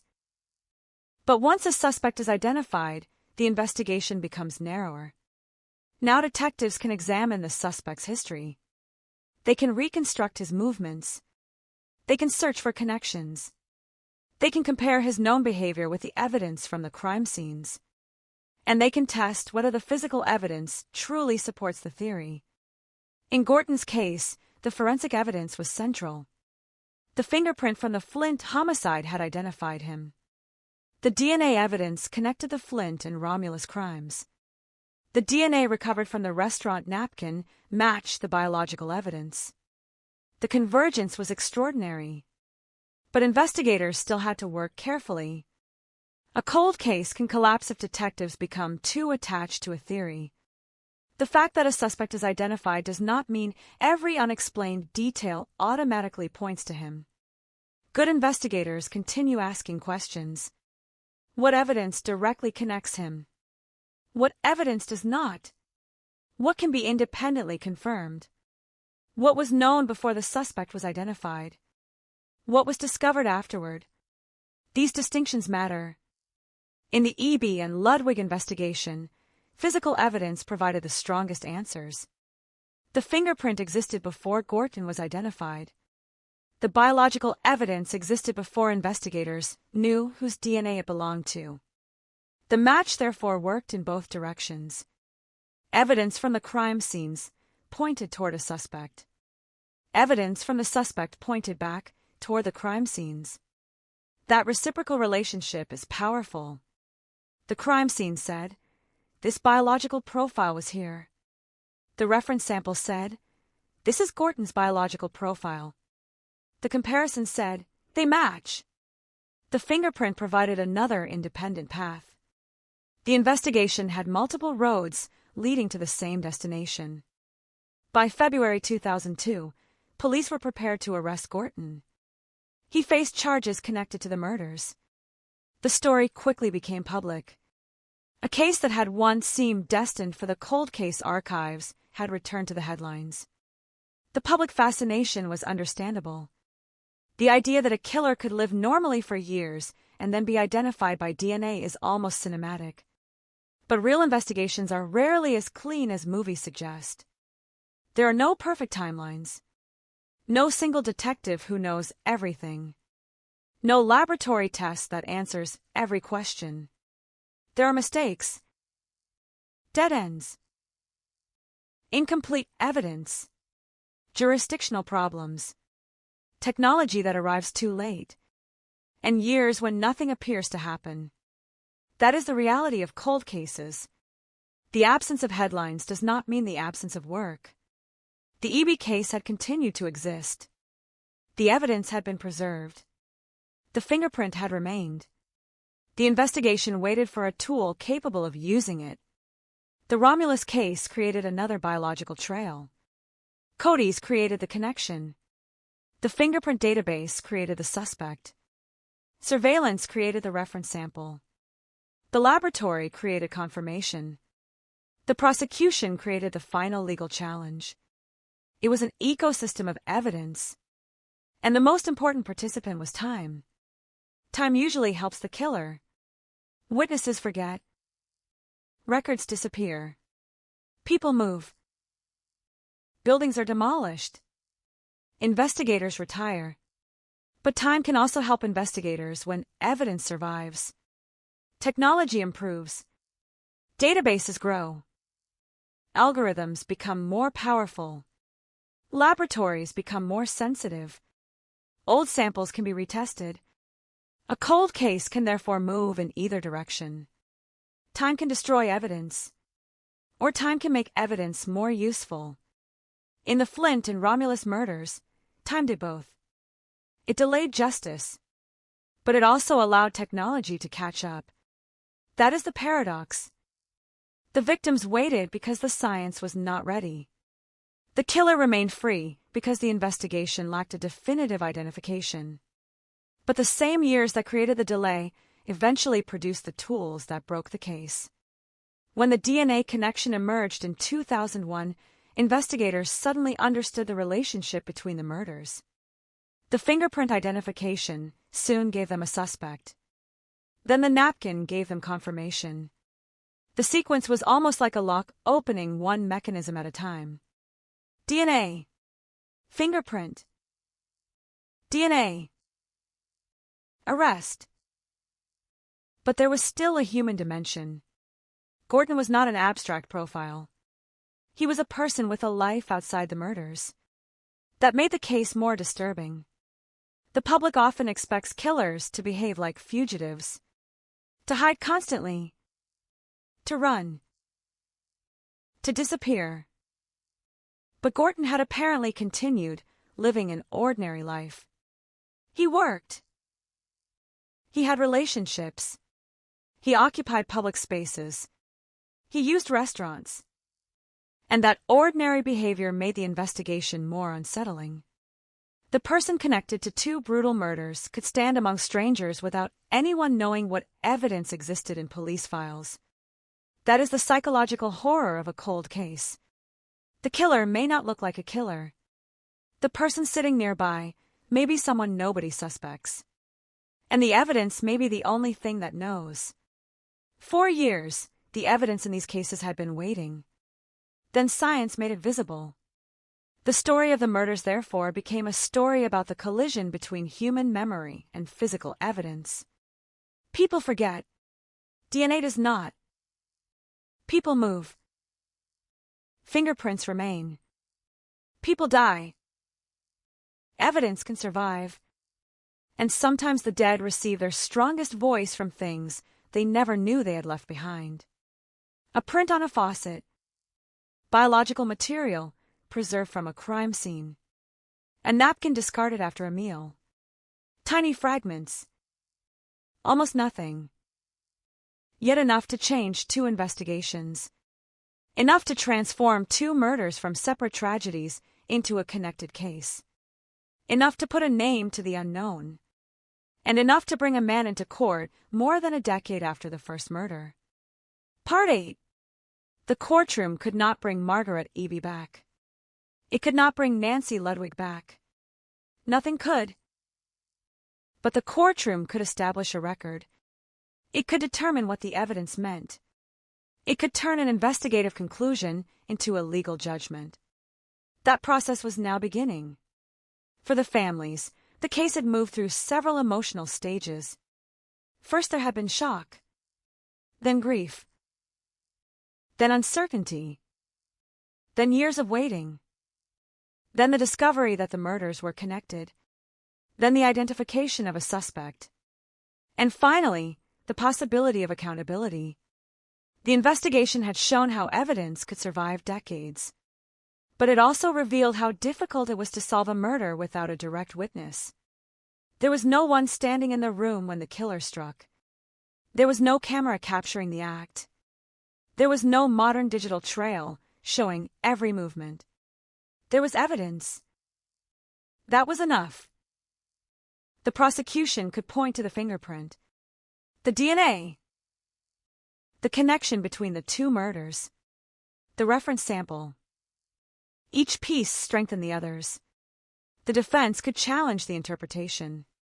But the scientific evidence had a major advantage. It had been collected before investigators knew exactly where it would lead. That mattered. The fingerprint had been taken from the original crime scene. The biological material had been preserved from the original crimes. The DNA connection emerged only after years had passed. The suspect identification came later. This was not a case where investigators created evidence around a predetermined suspect. The evidence came first. The suspect came later. That distinction is central to forensic science. Evidence should lead the investigation, not the other way around. The Eby and Ludwig cases demonstrate what happens when investigators allow physical evidence to speak before theory. The biological evidence connected the murders. The fingerprint identified a person. The reference sample confirmed the match. The prosecution then had a coherent forensic narrative. The two murders were not isolated. They were connected. And the same man was at the center of both. For the public, the case raised another question. How could the killer have avoided detection for so long? The answer lies partly in the technology of the time. In 1986, there was no modern national DNA database capable of producing the connection that eventually solved the case. In 1991, the same limitation remained. Investigators could collect evidence without having the infrastructure necessary to compare it against every other case. Imagine having a key but no lock. The evidence existed, but there was nowhere to use it. Cody's changed that. The database became the lock. The DNA became the key. And the old murder suddenly opened. This is why forensic databases have transformed criminal investigations. They do not simply store evidence. They create relationships. A profile from one crime can be compared with profiles from thousands of other investigations. A match can reveal that a seemingly isolated offender is part of a larger pattern. A case that has no suspect can suddenly acquire a connection. The Flint murder became connected to Romulus. Romulus became connected to Flint. And together they pointed toward one offender. That connection also gave investigators something they had not had in the first investigation. A second crime scene. A second victim. A second set of evidence. When one case is unsolved, investigators have limited information. When two cases are connected, each case can strengthen the other. The biological evidence from Ludwig's murder helped explain Eby's. The evidence from Eby's murder helped identify the suspect. The combined investigation was stronger than either case alone. That is one of the defining characteristics of serial investigations. The crimes become evidence for one another. Patterns become visible. Similarities become meaningful. And the offender's behavior creates a signature across time. But investigators still had to remain careful. Similarity is not identity. The DNA connection was what changed that. The biological evidence provided a scientific bridge. And once that bridge existed, the other evidence could be interpreted within a stronger framework. The fingerprint became more significant. The surveillance became more significant. The napkin became more significant. Everything fit together. The investigation had moved from possibility to probability, and then from probability toward proof. The legal process ultimately established the consequences. Gorton was held accountable for the crimes. The case that had once seemed impossible to solve had reached its conclusion through evidence accumulated across years. But even after the legal process ended, the story remained disturbing. Because solving a murder does not erase the years when the killer was unknown. It does not erase the nights when families wondered whether the person responsible was still nearby. It does not erase the unanswered questions. And it does not erase the years lost. Justice can arrive late, sometimes very late. But late justice is still different from no justice. That distinction matters. The murders of Eby and Ludwig became examples of how forensic science can transform old evidence into new investigative power. They also became reminders of what can happen when evidence is preserved. A fingerprint can wait. DNA can wait. A database can wait. And when those things finally meet, a case can move with astonishing speed. The most remarkable object in the investigation may have been the smallest. A napkin. Something disposable. Something meant to be thrown away. Yet it carried a biological signature. That signature matched evidence from 2 murders. And it gave investigators the final confirmation they needed. The ordinary became extraordinary. The forgotten became decisive. The past became present. And the man who had once existed beyond the reach of the investigation was suddenly within it. Part 9. Every cold case creates a strange relationship with time. At first, time is the enemy. Then it becomes the investigator.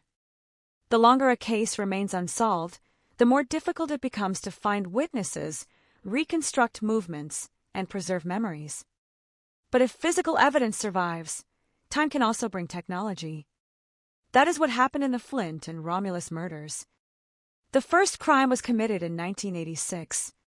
The second in 1991. The connection came in 2001. The arrest came in 2002. 16 years separated the first murder from the arrest. 11 years separated the second murder from the arrest. Those numbers are not merely dates. They represent years during which the killer remained unidentified. Years during which the families lived without certainty. Years during which investigators had to carry an unsolved case. And years during which technology quietly advanced. The 1986 evidence was not dead. It was waiting. The 1991 evidence was not dead. It was waiting. The database was not yet capable of making the connection. Then it became capable. That moment changed everything. The Cody's match revealed that the biological evidence from the Flint murder corresponded to evidence from the Romulus murder. This was the first major breakthrough. But investigators still needed the offender's identity. The fingerprint evidence provided that. A latent print from the Flint homicide was submitted to the FBI's automated fingerprint system. One of the prints was identified as belonging to Jeffrey Gorton. The investigation now had a name. But investigators still needed confirmation. That confirmation came from DNA. The napkin recovered after surveillance provided the reference sample. The laboratory comparison showed that Gorton's DNA matched the biological evidence associated with both murders. The forensic chain was complete. This sequence is important because it shows that cold case breakthroughs are often cumulative. One discovery rarely solves everything. The first clue points toward another. The second clue strengthens the first. The third provides confirmation. Then the case becomes strong enough for arrest. In this case, the chain looked almost mathematical. Crime scene evidence. DNA connection. Fingerprint identification. Suspect surveillance. Reference DNA. Matching results. Arrest. Each step reduced uncertainty. And every reduction mattered. Before the DNA connection, investigators had 2 murders. After the connection, they had 1 offender. Before the fingerprint identification, they had an offender without a name. After the fingerprint, they had Gorton. Before the napkin, they had a suspect supported by evidence. After the napkin, they had a direct DNA comparison. The investigation narrowed with each step. The mystery became a case. And the case became prosecution. Yet one question remains central whenever a cold case is solved. Why did it take so long? The answer is not always failure. Sometimes it is simply the technology of the era. Forensic science evolves. Methods improve. Databases expand. Old samples can be analyzed more effectively. Fingerprint systems become automated. DNA becomes more discriminating. Investigators learn from previous cases. A case solved in 2002 might have been impossible to solve in 1986. That does not mean the original investigators were incompetent. It means the tools were different. The difference is crucial. Modern audiences often watch old cases through the lens of today's technology. They ask why police did not simply run DNA, why they did not search a database, why they did not identify the fingerprint immediately. But those tools did not exist in their modern form. The investigation was limited by the era, and the killer benefited from those limits. He could move through a world in which physical evidence existed but could not always be interpreted. The technology eventually caught up. That is why the case became more than a murder investigation. It became a demonstration of technological progress. The fingerprints collected in the 1980s could eventually be searched through systems capable of identifying them. The DNA preserved from the crime scenes could eventually be compared through CODIs. Evidence from separate jurisdictions could eventually be connected, and a reference sample could eventually confirm the suspect. The entire investigation depended on the idea that evidence should be preserved even when the answer is not immediately available. That principle continues to shape cold case investigations today. Because no detective can predict what tomorrow's technology will reveal about today's evidence. A sample that seems limited today may be valuable later.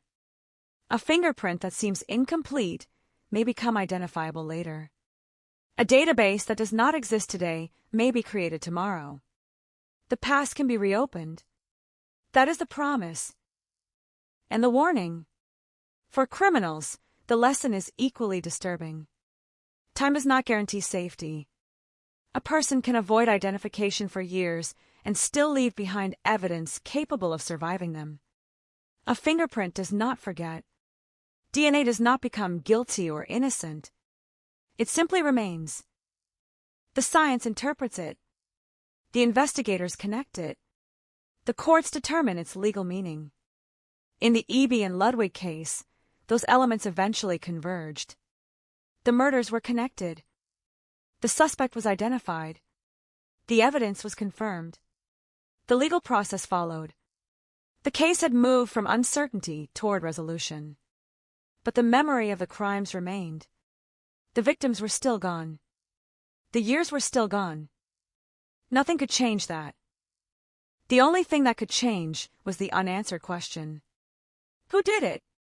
Now there was an answer. Part 10. The story of Margaret Eby and Nancy Ludwig is ultimately a story about evidence refusing to disappear. In 1986, investigators stood inside Eby's home and collected what they could. They did not know that some of those pieces would remain important for more than a decade.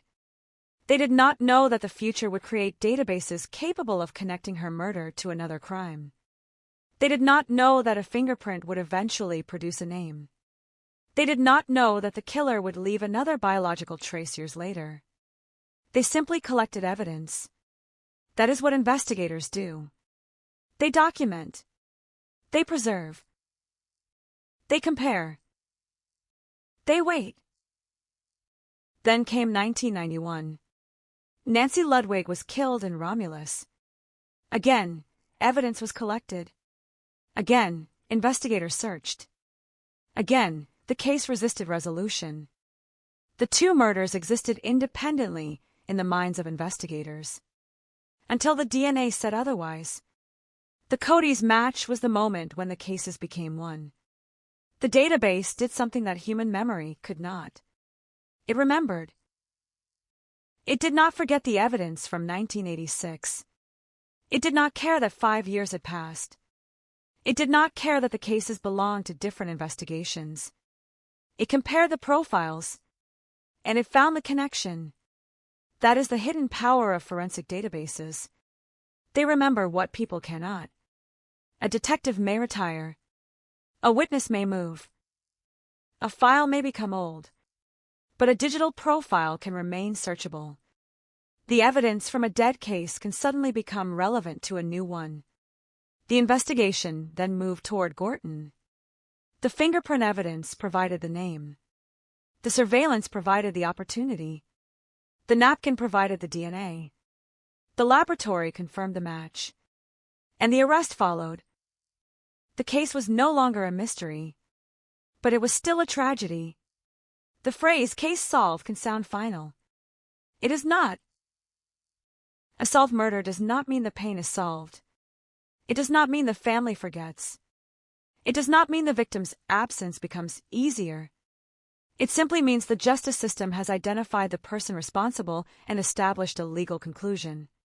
For E.B.'s family, the years of uncertainty had ended. For Ludwig's family, the same was true. But their lives had been changed forever. This is the part of cold case stories that headlines rarely capture. Headlines say, DNA breakthrough, killer identified, cold case solved, arrest made. But behind those headlines are years of private grief. Birthdays without the victim. Holidays without the victim. Anniversaries marked by absence. Questions that cannot be answered. The investigation may last 10 years. The grief lasts longer. The forensic breakthrough, therefore, has two meanings. It is scientific, and it is human. Scientifically, it demonstrates the power of evidence. Humanly, it demonstrates the importance of not giving up. The murders could have remained unsolved. The evidence could have been considered too old. The fingerprint could have been forgotten. The DNA could have remained in storage. Instead, investigators returned to the case. They searched again. They compared again. They tested again. And the past opened. This is why cold case squads matter. They do not simply reopen files. They reopen possibilities. A detective assigned to an old case is not looking at a blank page. They are looking at a page filled years earlier by people who may no longer be available to explain it. The task is to read it differently, to ask new questions, to use new tools, to identify connections that were invisible before. The Flint-Romulus investigation is an example of exactly that process. 2 cases. 1 DNA profile. 1 fingerprint. 1 suspect. The result was not immediate. It took years. But once the evidence connected, the investigation accelerated. The story also demonstrates why criminals can be defeated by their own traces. A killer may believe that leaving town creates safety, that changing jobs creates safety, that changing routines creates safety, that years passing creates safety. But physical evidence can travel through time. A fingerprint can remain where it was left. DNA can remain where it was deposited. The evidence does not need the killer to cooperate. It does not need him to confess. It does not need him to remember. It only needs to survive. That is what happened here. The killer's own biological signature became the thread connecting 2 murders. His fingerprint became another thread. His discarded napkin became the final confirmation. The case was built from traces he left behind. And the irony is impossible to ignore. The evidence that eventually identified him was created during the ordinary act of living. Touching a surface. Leaving biological material. Using a napkin. Nothing dramatic. Nothing cinematic. But those ordinary actions became the reason the past finally caught up with him. The case also reminds us that technology does not replace detectives. It amplifies them. Cody's did not decide whom to arrest. The fingerprint system did not build the prosecution. The laboratory did not conduct the surveillance. Investigators did. They interpreted results. They followed leads. They made decisions. They preserved evidence. They waited. Technology gave them answers they could not previously obtain. Human judgment turned those answers into an investigation. That combination solved the case. And that combination continues to define modern forensic investigation. The murders in Flint and Romulus were separated by years. The evidence connected them in minutes. The technology crossed the distance. The database crossed the years. And the investigation finally crossed the gap between suspicion and identification. The story began with 2 women who were murdered. It became a search for one unknown offender. it became a forensic investigation. And finally, it became a courtroom case. But the most haunting part is what happened before the breakthrough. 4 years, the killer had a name. The investigators simply did not know it. 4 years, the evidence contained the answer. The investigators simply did not have the tools to read it. 4 years, the families waited. And then, suddenly, the silence broke. Part 11. There is a final image that remains after every cold case story ends. Not the police lights. Not the evidence bags. Not the courtroom. Not the headlines. The final image is the empty space left behind by the victim. A chair that will never be occupied again. A classroom where someone will never return. A family gathering where one person is permanently missing. A hotel room that becomes forever associated with violence. Margaret Eby and Nancy Ludwig left those spaces behind. Their murders were separated by years. But the evidence eventually connected them. The first crime happened in 1986. The second happened in 1991. The DNA connection came in 2001. The arrest came in 2002. The timeline matters because it reveals what a cold case really is. It is not simply an old murder. It is a murder waiting for an answer. The evidence from Eby's crime survived. The evidence from Ludwig's crime survived. And when the technology became capable of comparing them, the connection appeared. One biological profile. 2 murders. 1 offender. Then the fingerprint evidence gave investigators a name. Jeffrey Gordon. The surveillance operation provided a reference sample. The napkin provided DNA. The laboratory confirmed the match. The investigation that had once seemed frozen began moving again. The case became proof that evidence can outlive the people who collect it. It can outlive the investigators. It can outlive the buildings where the crimes occurred. It can outlive the memories of witnesses. It can outlive the assumptions made in the first weeks of an investigation. But evidence can remain. And when the right technology arrives, it can speak. That is the enduring lesson of the Flint, Romulus murders. Not that DNA is magic. Not that every cold case can be solved. Not that every fingerprint will eventually produce a name. The lesson is simpler. Never assume that old evidence has no future. The fingerprint that once produced nothing eventually produced an identification. The biological material that once belonged to an isolated murder eventually connected 2 cases. The suspect who remained unknown eventually became known. The investigation did not need a miracle. It needed persistence. It needed technology. It needed preserved evidence. And it needed investigators willing to look again. The public often imagines justice as something immediate. Crime. Investigation. Arrest. Trial. Verdict. But some cases do not follow that timeline. Sometimes justice moves slowly. Sometimes it moves so slowly that people begin to believe it has stopped. The Eby murder was unsolved for years.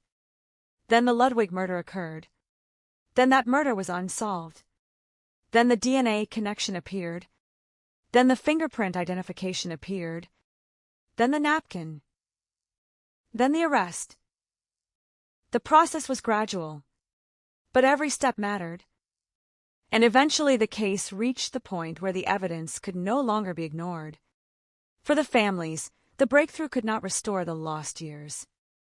But it could answer the question that had haunted them. Who? The answer was Jeffrey Gordon. The evidence had carried that answer across time. That is why the phrase cold case can be misleading. Cold does not mean silent. Cold does not mean empty. Cold does not mean forgotten. A cold case can be full of voices. The photograph of a victim. The statement of a witness. The fingerprints on a surface. The DNA inside an evidence bag. The detective's handwritten notes. The laboratory report. The unanswered question. all of them remain waiting. And sometimes, years later, one of them becomes the key. In this case, DNA was that key. But DNA alone did not solve the murders. The fingerprint mattered. The database mattered. The cold case investigators mattered. The surveillance mattered. The laboratory mattered. The evidence preserved by investigators decades earlier mattered. Justice was assembled piece by piece. That is why this case continues to matter as a forensic story. It demonstrates that time does not always protect a murderer. Sometimes time creates the conditions for discovery. Technology advances. Databases expand. Investigators learn.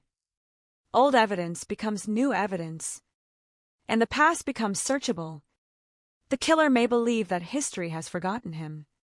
The database has not. The evidence has not. The crime scene has not. And eventually, the investigation may not. There is also something deeply unsettling about the ordinary object at the center of the final identification. A napkin.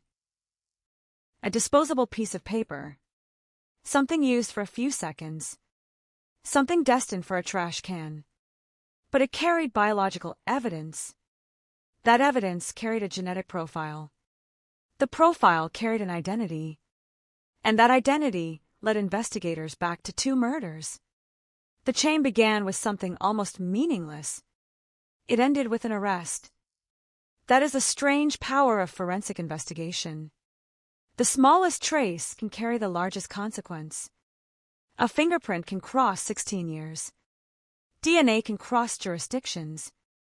A database can connect strangers.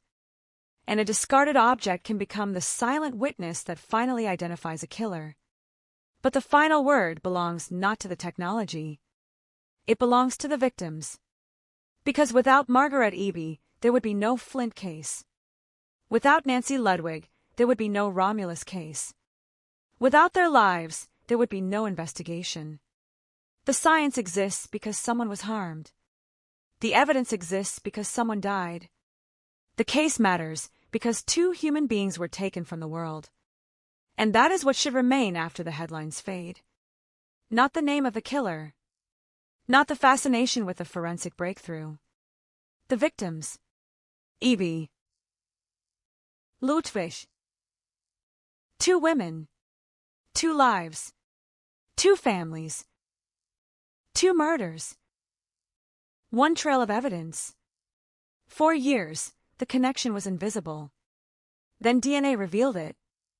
The fingerprint gave it a name. The investigation gave it a direction. The laboratory gave it confirmation. And the justice system gave it a conclusion. The story began with silence. It ended with evidence. But even after the courtroom doors closed, one truth remained. Nothing can return the dead. Nothing can get back the years. Nothing can erase the violence. Justice does not rewrite history. It only tells the truth about it. And sometimes that truth takes years to emerge. Sometimes it takes technology that did not exist when the crime happened. Sometimes it takes investigators willing to reopen a file that everyone else has learned to ignore. Sometimes it takes a fingerprint that waited in darkness. Sometimes it takes DNA preserved in silence. Sometimes it takes a discarded napkin. And sometimes, after years of uncertainty, those fragments finally form a sentence. The killer was here. The evidence remembers. The past is not gone. And no matter how long the case remains cold, the smallest trace can still be waiting for the day someone finally knows how to listen. The case did not end when the evidence pointed to Jeffrey Gorton. In many ways, that was when the meaning of everything collected years earlier became clearest, because an investigation is never simply about finding a name. It is about reconstructing what happened after the world has already moved on, and in the Eby and Ludwig murders, the world had moved on many times. Buildings had changed. People had changed. Investigators had changed. Technology had changed. But the evidence remained anchored to 2 nights that could never be repeated. November 1986, February 1991. Two dates that became permanently connected by a biological signature. The most unsettling realization was that the connection had existed long before anyone knew how to see it. The murderer had left a trail in both places, but the trail was invisible until science gave investigators a way to follow it. That is what made the case so different from an ordinary investigation. There was no dramatic moment when someone suddenly remembered seeing Gorton near one of the victims. There was no stranger walking into a police station and confessing. There was no anonymous letter revealing a secret. The breakthrough came from evidence that had been silent for years. A microscopic trace became a bridge. A fingerprint became a name. A discarded napkin became confirmation. And suddenly, the years between the crimes no longer looked like empty space. They became part of a timeline. Investigators could now look backward and ask questions that had been impossible to answer before. Where was Gorton in 1986? Where was he in 1991? What circumstances brought him into contact with the victims? How had he moved through Michigan? How had he managed to avoid identification? Every question became sharper because there was finally a person standing at the center of the timeline. Before the identification, detectives had been looking into darkness. After the identification, they could shine a light on one individual and examine every shadow around him. That does not mean every mystery suddenly disappeared. Criminal investigations rarely work that way. Evidence can establish connection without explaining motive. DNA can establish presence without revealing intention. A fingerprint can establish contact without describing the entire sequence of events. Science can tell investigators what happened physically. It cannot always tell them why a human being chose to do something horrific. That unanswered question is one of the most difficult parts of any murder investigation. Families want to know why. Why their loved one? Why that location? Why that night? Why that particular form of violence? Those questions are deeply human, but evidence has limits. A laboratory can compare profiles. It cannot enter the mind of a killer. A fingerprint can place a person at a scene. It cannot reveal the thoughts behind the hand that left it. And yet, for investigators, identity was the first answer that mattered. Because without identity, there could be no accountability. The families could spend decades asking whether the killer was still alive, whether he was still nearby, whether another woman might become a victim. Once investigators identified Gorton, that uncertainty changed. The threat had a face. The investigation had a direction. The past had acquired a name. The public often imagines a solved case as a clean line from discovery to arrest, but the reality is much messier. Detectives have to revisit old assumptions. They have to separate facts from theories. They have to determine which pieces of evidence are original and which emerged later. They have to make sure the science can withstand scrutiny. And they have to explain complicated forensic results in a way that a jury can understand. That process matters because the strength of forensic evidence is not simply that it sounds scientific. It is that it can be tested, challenged, and independently evaluated. In the Flint and Romulus investigation, the physical evidence had survived long enough to undergo that scrutiny. The fingerprint was not created after Gorton became a suspect. The biological evidence was not collected after police decided he was responsible. The evidence existed first. The identity came later. That order is critical.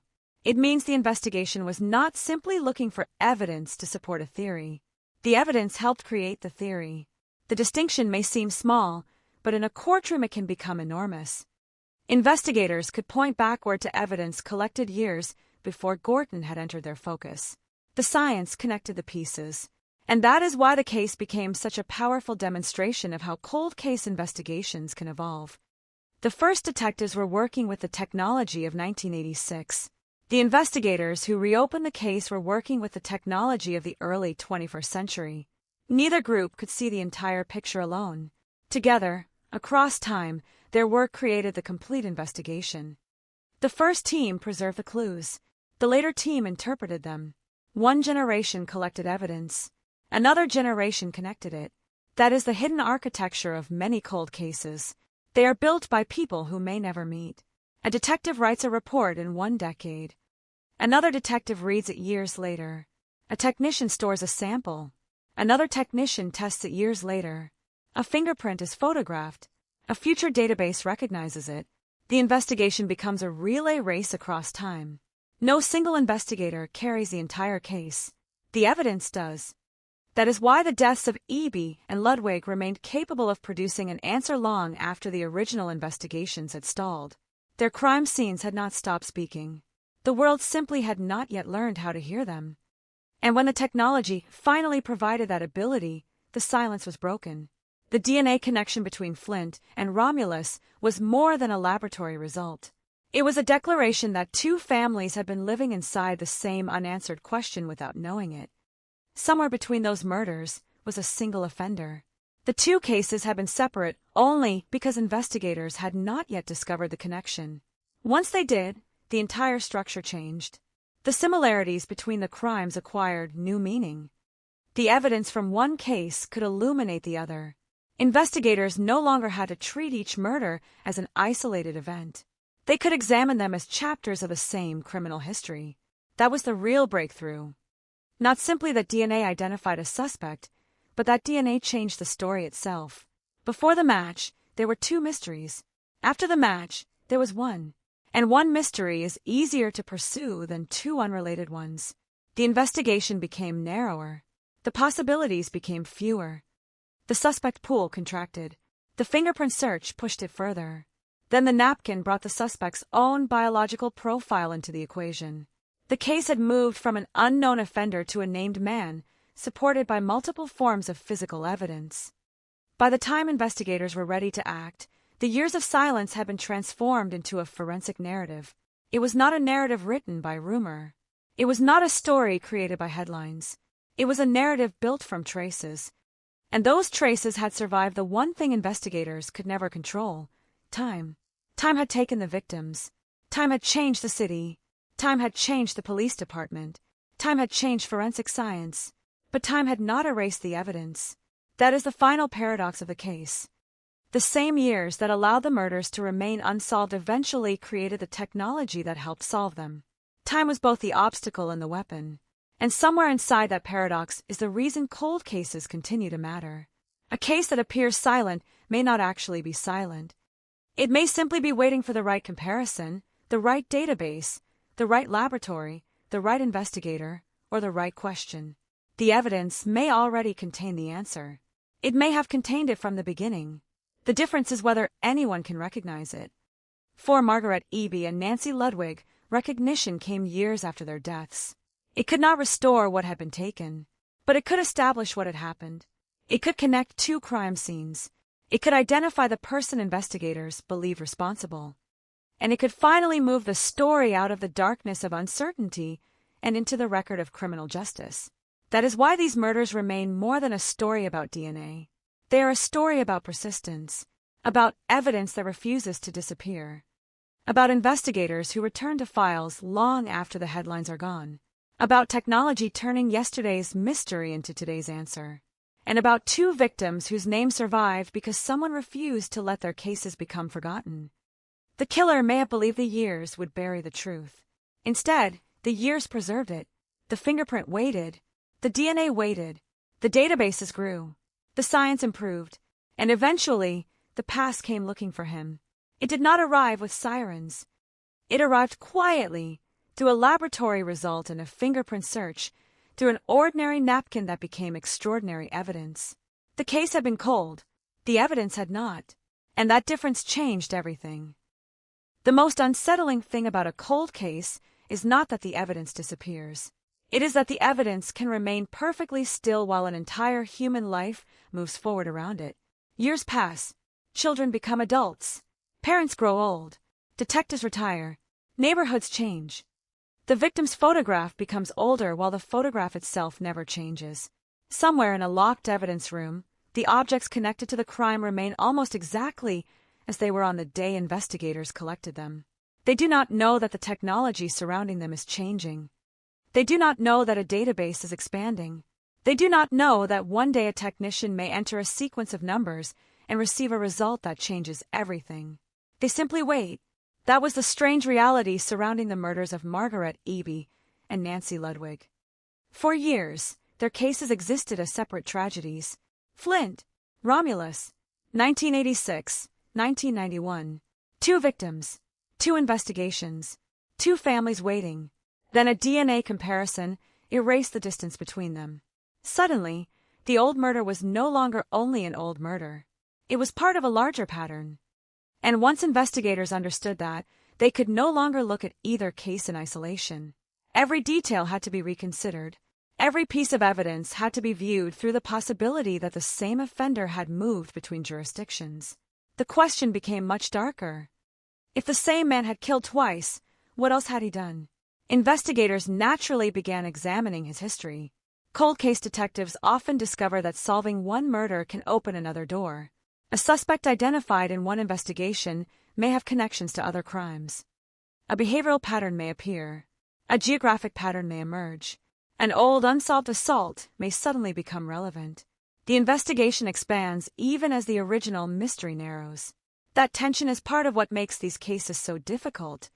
Finding a suspect answers one question while creating 10 more.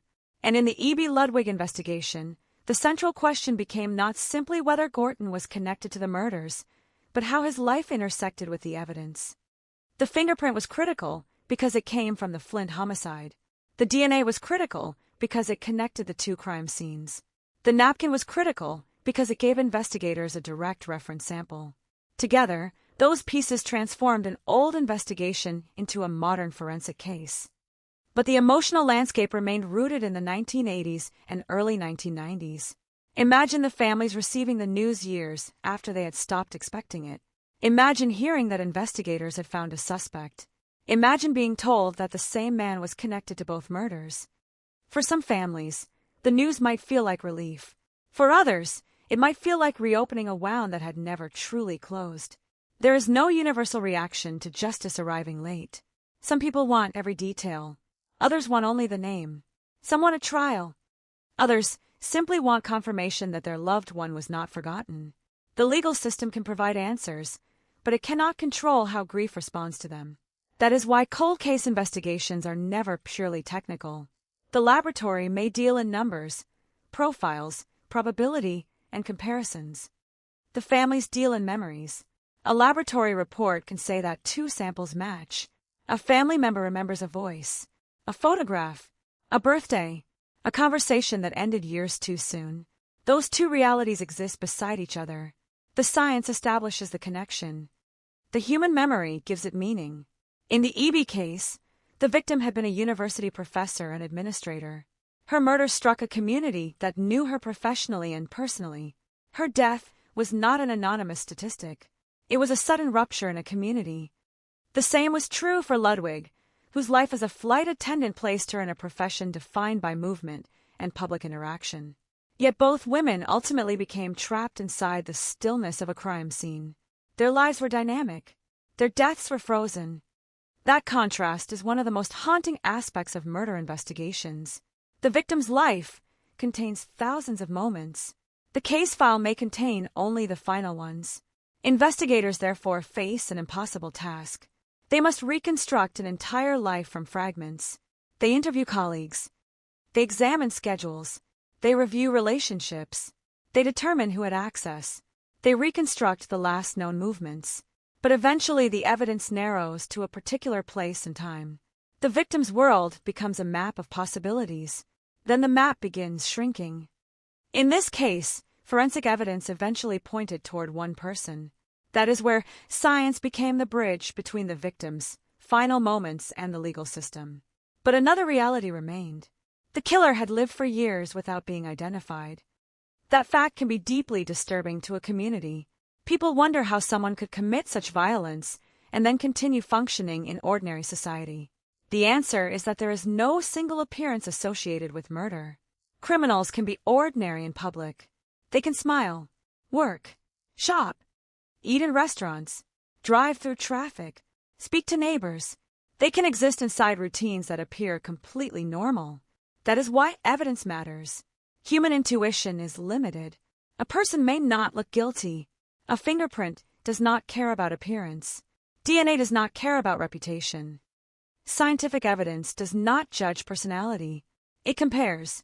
And in this case, comparison became the decisive force. The fingerprint connected Gorton to the Flint crime scene. The The DNA connected the two murders. The napkin connected Gorton to the biological evidence. Each result reduced the space for coincidence.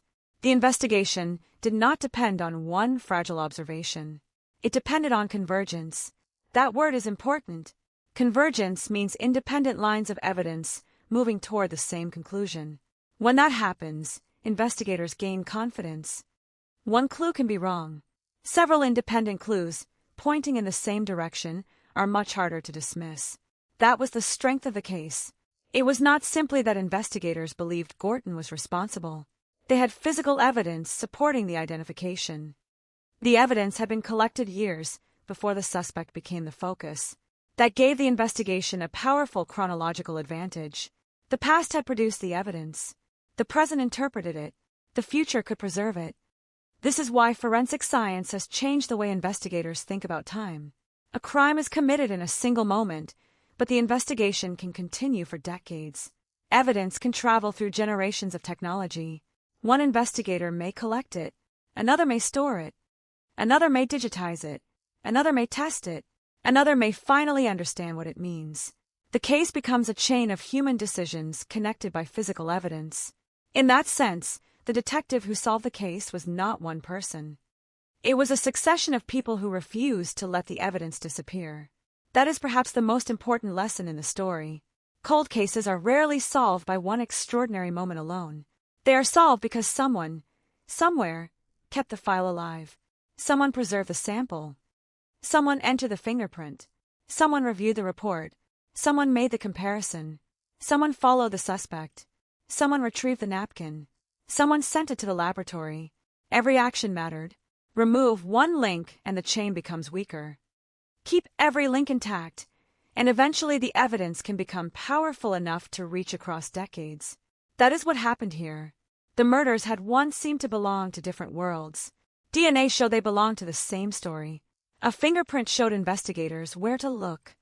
A discarded object helped confirm what they suspected. And suddenly, the man who had remained outside the boundaries of the investigation for years was inside them. The case had changed from a mystery into a reconstruction. The investigators were no longer asking whether the two murders were connected. They knew they were. They were asking what the evidence could prove about the man who connected them. That question would carry the investigation into its final stages. But even as the legal case moved forward, one image remained impossible to escape. The two crime scenes had been silent for years. Then a computer screen produced a match. Somewhere in that system, two murders that had been separated by time were suddenly placed side by side. Two profiles, one connection, and in that instant, the past became visible. The killer had not left Michigan's investigative history. He had been hiding inside it. His traces had been waiting in plain sight. The years had not erased them. They had preserved them. And eventually, the technology caught up.